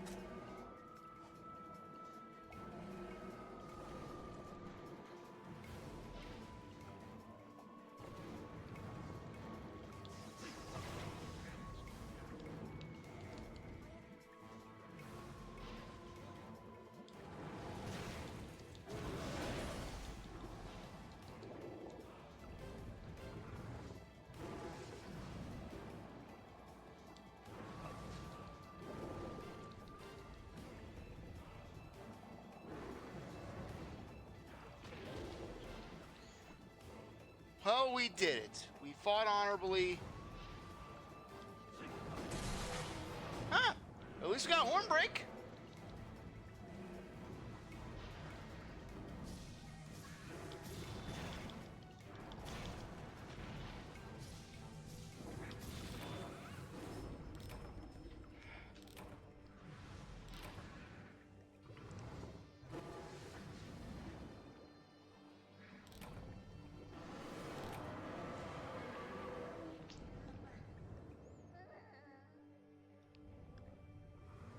I fought with honor, and that's all I could ask for.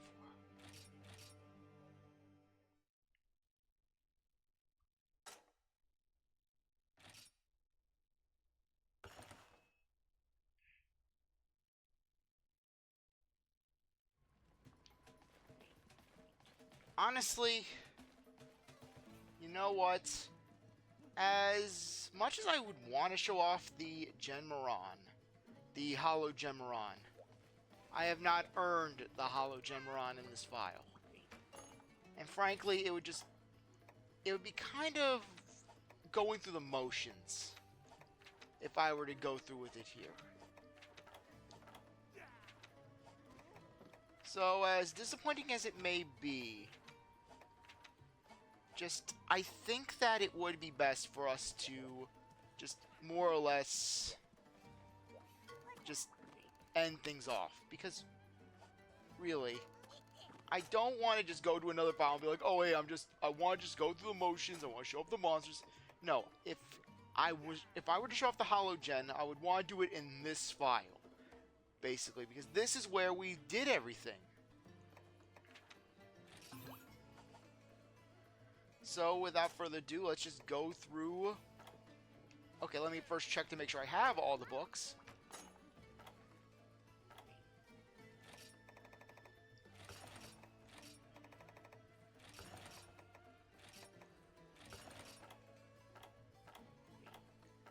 Okay.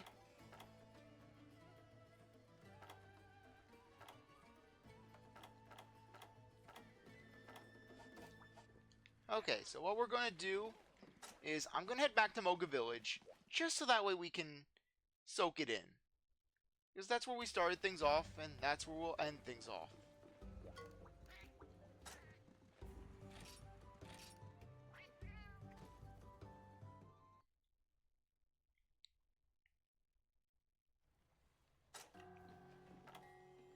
Okay, so anyways.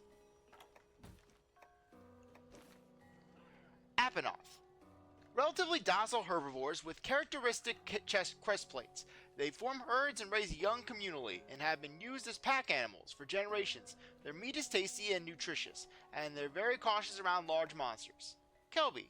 Small herbivores known for their gentle demeanor, as well as the medicinal properties of their horns. Those wishing to harvest a horn should stun the Kelby with strike attacks, then sever the appendage while the animal is still alive. Basically, for this, if you hit a Kelby in the head with the hammer, 100% horn carve. Epioth. Submissive water-dwelling herbivores that subsist on water grasses and moss. Epioths surface frequently to sunbathe. Extremely timid. They panic when danger is present, swimming around in a haphazard fashion. Popo. Herd-forming herbivores or covered in thick fur to endure the cold. Popo are gentle, but known to use their massive tusks bravely when defending their young. Popo meat is very nutritious. The tongue is said to be especially palatable. Venabra. Flying insects that inhabit most environments. They attack invaders with a paralyzing venom, and lay eggs and carrion together with a body fluid that hastens decomposition. As their bodies are easily destroyed, poison is ideal for harvesting their parts. Allotroth. Insects that widely inhabit May areas, noted for absorbing fruit, mushrooms, and honey, then carrying them back to their nests. Materials can thus be collected from their swollen abdomens, whose color is related to what is being carried. Feline. Bipedal creature resembling cats, known for their light hair.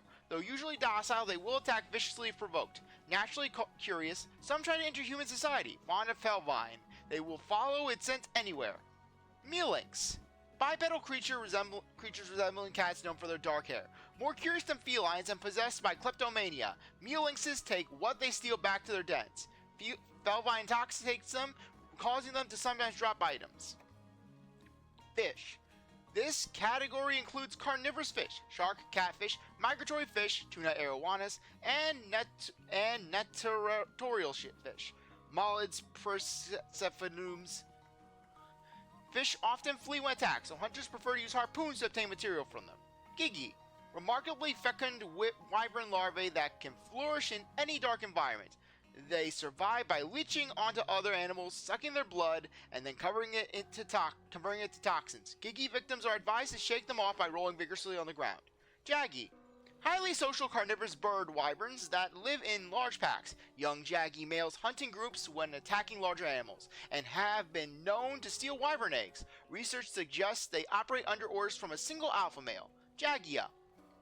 Female jaggy that stay in groups. Jaggy generally cluster around the nest to defend it and raise whelps. Smaller than mature males, but larger and tougher than the countless young males. Jaggia often also cooperate under an alpha's orders. Baggy. Highly intelligent carnivorous bird wyverns that hunt in packs, noted for their blue scales and sharp glare. Baggy are feared for their ability to secrete an unusual tranquilizing fluid, which can knock even humans out for a few seconds. Roggies. Small carnivorous bird wyverns with poison-generating organs that run from their mouths to their throats. They run in packs, often led by a large alpha male. Lesser members of the order are fiercely loyal and will eagerly lay down their lives to protect the alpha. Ludroth. Aquatic female monsters. Ludroth form harems around larger males, gathering in territories designated as breeding grounds. They are known to be extremely aggressive towards outsiders. Caution is advised. Uricor. Leviathans that inhabit volcanoes, noted for swarming around larger monsters' kills in order to feed. Uricor rarely hunt for themselves, but stab upward at prey from the ground when they do, known for being highly aggressive. Delix. Carnivorous desert monsters that often travel in schools of 4 or 5. When near large monsters on the hunt, they will attempt to surround the prey and scavenge feed. Their oral sensitivities make them weak against sonic bombs. Rhinopolos. Yeah, that should be a threat level of 10. Extremely territorial herbivores with poor vision, but very acute hearing. Rhinopolos will doggedly pursue any nearby target they sense. They often glide into boulders, perhaps because they cannot easily stop once they begin to run. That and because they hate everything that exists. Gargua. Flightless bird wyverns with vestigial wings. They can often be found roaming wild in the misty peaks, but also raised as livestock in Yukumo village. Quite timid, guargas have been known to lay eggs when startled. Bullfango. Foul-tempered wild boars that charge towards hunters the moment they spot them. Fertile and wide-ranging, they have been known to occasionally form large herds. Their meat has a unique flavor, beloved by many. Too bad they can't be nice. Slagoth. Herbivores that live near water and in the volcano and flood forests. Their heavy, sagging bodies store nutrients and are prized for their resistance to heat and water. Males are quite territorial, often refusing to flee from even invading wyverns. Anteca. Herbivores that live in cold climates, generally docile, though they have been known to attack when threatened. Their high-quality pelts have many uses, and their antlers are highly prized by the guild. Simply stun the creatures to easily harvest one. Great Jaggy. The commanding alpha of Jaggy packs. Most males leave the group upon reaching maturity, returning later to compete with others. The dominant male then becomes a Great Jaggy. Apparently, they can issue fairly complex orders via howling. Great Baggy. Carnivorous bird wyverns like the Jaggy, noted for projecting cranial crests and bluish white skin that's adapted to snow. Great Baggies craftily command other Baggies to surround their prey and stun them with a tranquilizing fluid. Great Roggy. Bird wyverns that spit a poisonous mist. Roggies travel in packs that are led by the largest and most toxic member. The poison is made in a sac-like organ around the throat. If it is destroyed, the creature's ability to spit is impaired. Azeros. Forest and mountain-dwelling beasts found in humid regions. Though known more for fishing and standing upright to collect honey, their thick claws and heavy forearms warm plating allow them to deliver powerful blows to any aggressor. Lagambi. Fanged beasts whose warm pelts and thick layers of fat help to survive in the harsher, colder climates. Though mainly herbivores, Lagambi occasionally make use of their exceptional hearing and ability to glide on ice to sneak up on live prey. Wolvedon. Fanged beasts with thick red carapaces that are resistant to lava. Their round bodies are perfect for rolling across hot surfaces, and their long tongues are ideal for capturing insect prey. Their saliva emits a paralyzing toxin that should be avoided. Kurapeko. Bird wyverns with unique plumage, well known for their thoracic organ to imitate other monsters' calls. First summoning them, then using the distraction to flee. The creature spits a dangerous body fluid that can lower one's resistances. Crimson Kurapeko. A subspecies of Kurapeko with vivid crimson plumage and the same aptitude for mimicry and dance. Flints in their wings allow them to generate electricity, which can be discharged as either shocking jolts or intense flashes of light. Baroth. Baroth usually remain beneath the mud, perhaps to shield themselves from heat. They are even known to attack by flinging mud. They will charge in a frenzy at anything that disturbs their bogs. Yeah, so essentially the Monster Hunter version of Shrek.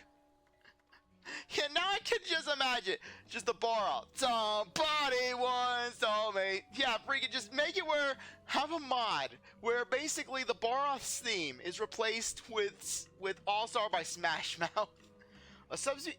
Jade Baroth.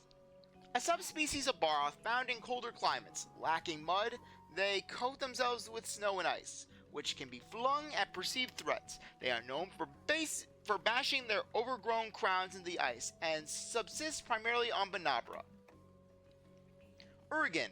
Large brute wyverns that feed on ore, usually using their mighty jaws to crush bedrock to powder.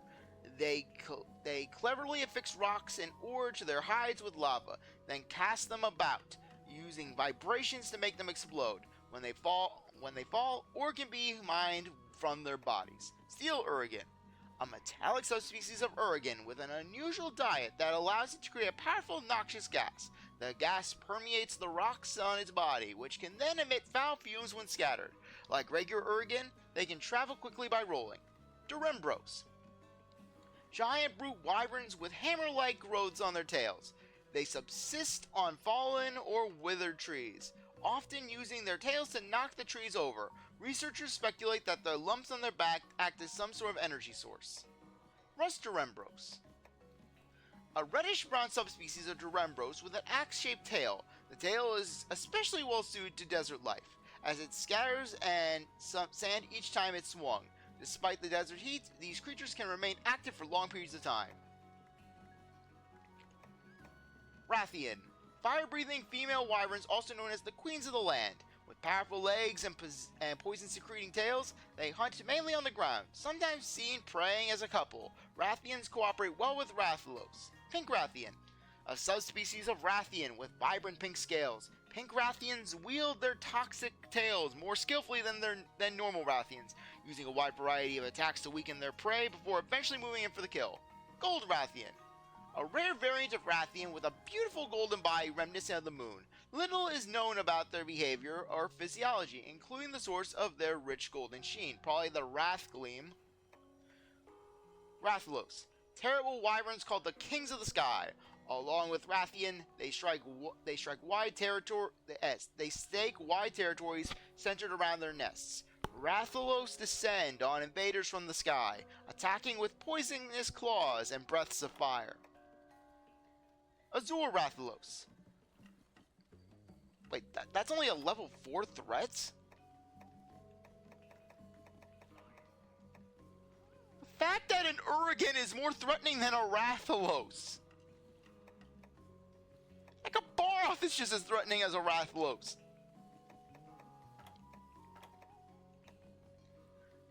Azure Rathalos. An azure-colored subspecies of Rathalos, more mobile than their standard cousin. They locate prey from the air and quickly swoop in for the kill. Once these master hunters select a target, there is little hope of escape.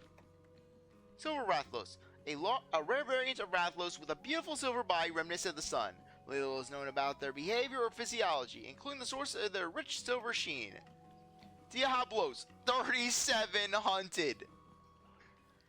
Wyverns feared as desert tyrants. Extremely territorial, Diablos attack invaders with blind aggression. Highly sensitive to sound, perhaps because they frequently travel beneath the sand, known to feed on cacti. Black Diablos.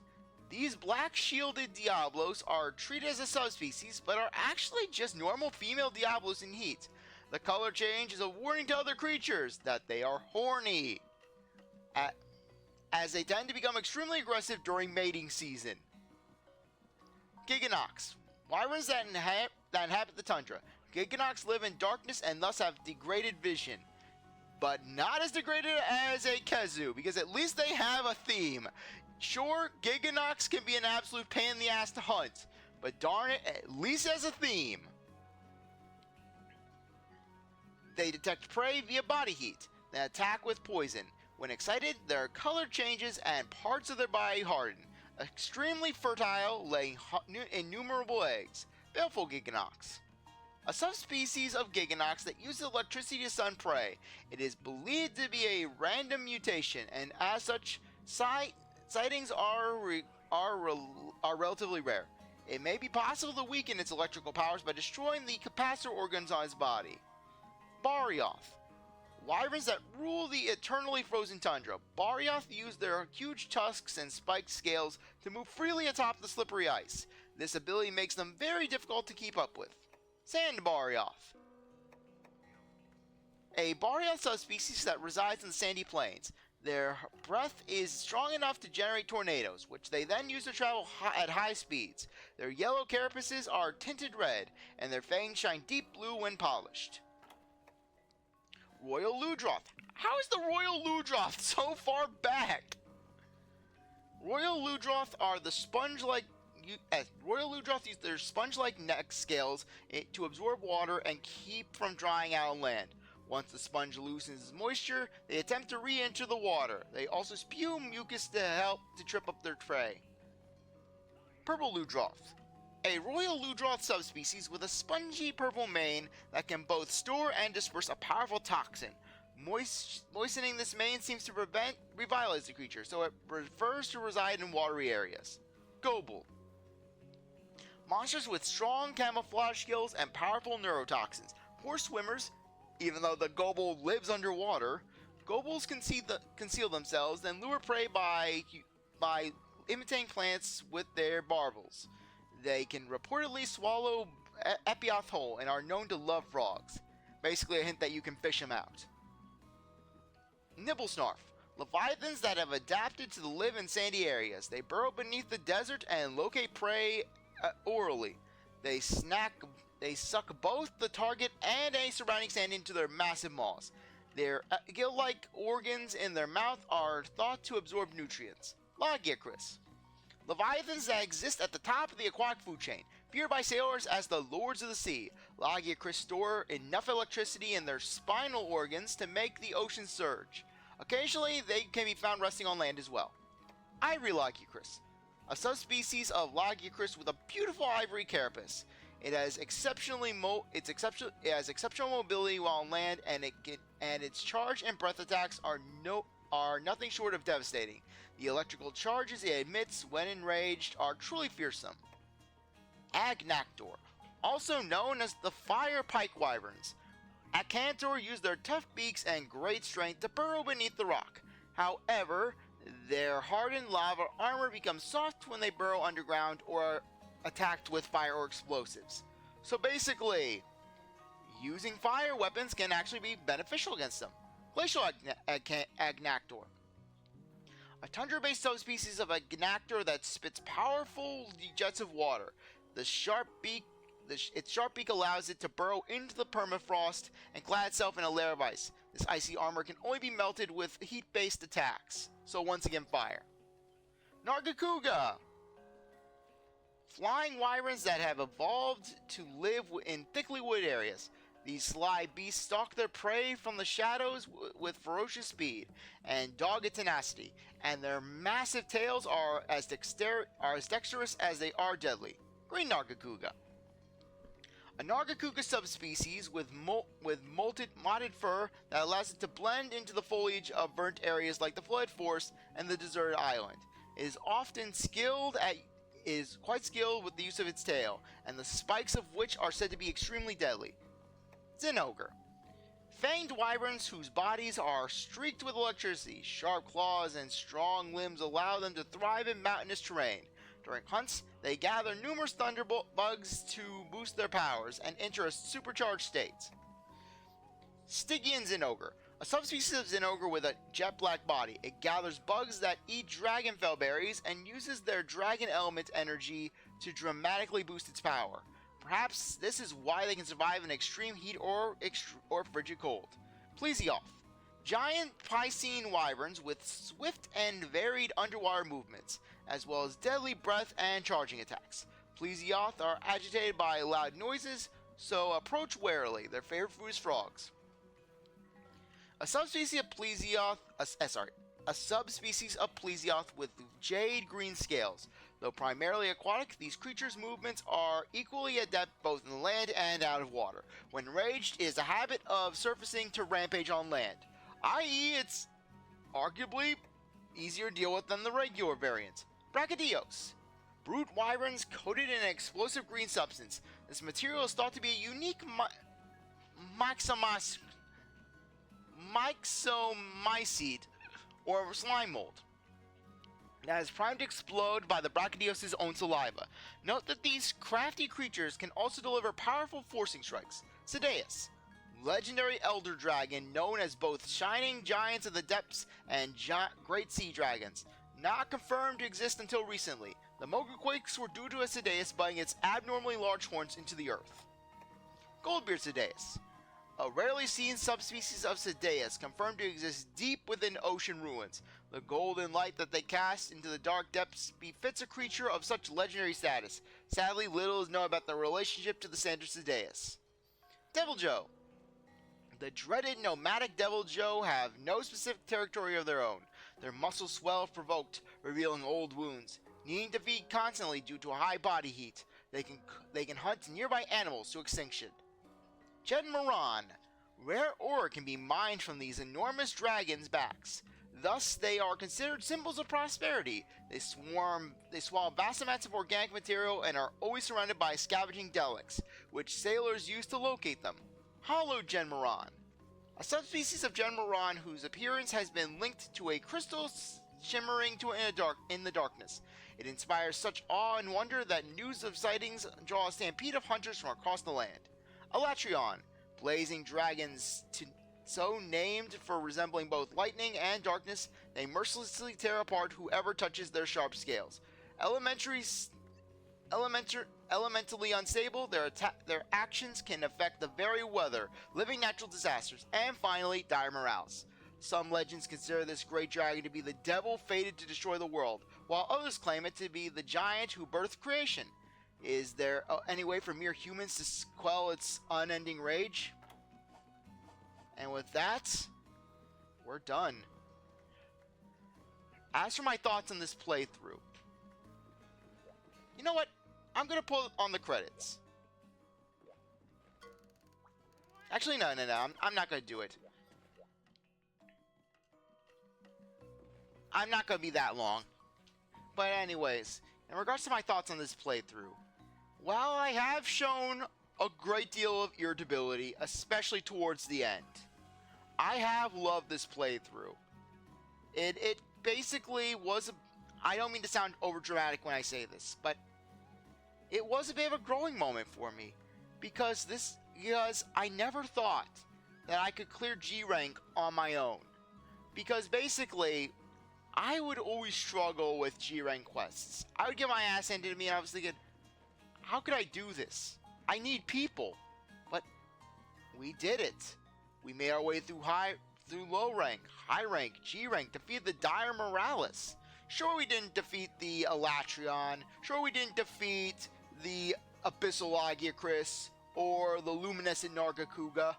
Frankly, the Lucent Nargacuga, no skin off my back with that one. Seriously, that monster can burn. But for all the other monsters, for all the monsters where it really counted, we did it. Yeah, it was a lot of grinding, basically, especially with the Diablo's horns. Seriously, those hard horns were a nightmare for me. But we came far. And it's kind of surreal for this to play through the end. Basically, just pretty much 17 weeks of just doing this. Just getting one step further, a little further, a little further, a little further. And now we're here. In a way, I kind of thought we'd never get to this point, but here we are. So with that, and not to mention another thing, the Shakalakas.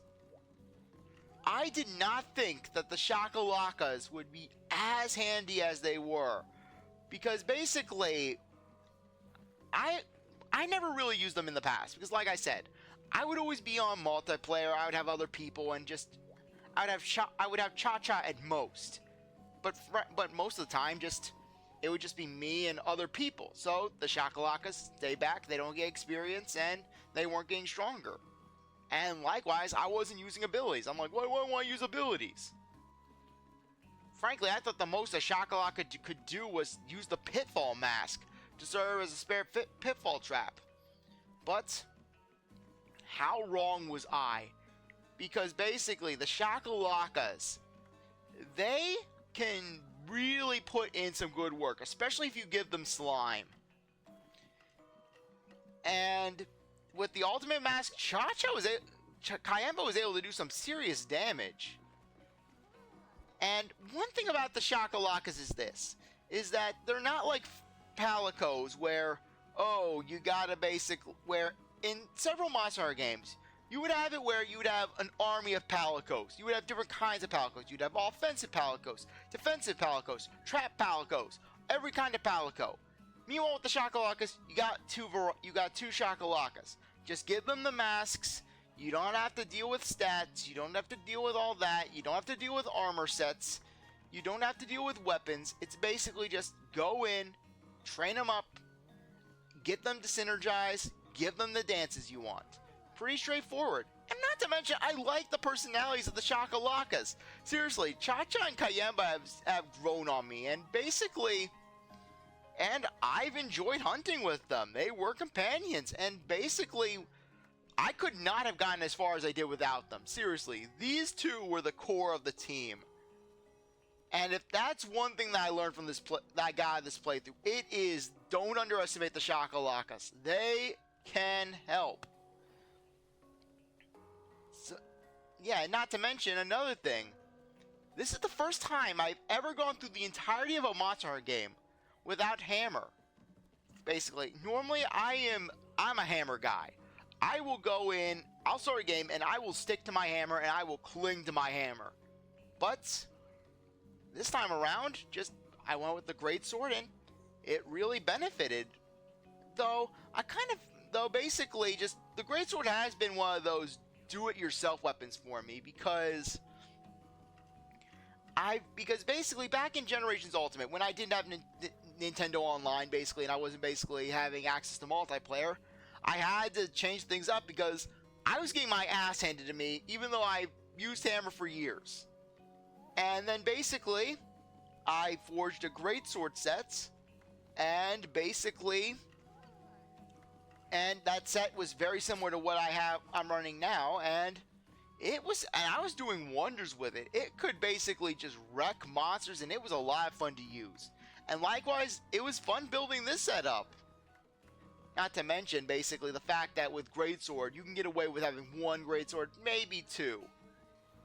It's not like dual blades where you gotta have 5 different tool blades to take advantage of elemental weaknesses. So with that said, I think that now would be a good time to end things off. I really appreciate that you came by to watch this stream. It was great having you, and I hope to see you next time. And if you're watching this on YouTube, I really appreciate that you stuck around to watch this episode. You're a great viewer, and I hope you come back for the first episode of my next Let's Play, which will be uploaded this coming Saturday. So, with that said, I really appreciate that you... If you like this video, like, subscribe, comment, share, do whatever you want. And with that, I'll see you next time. Bye.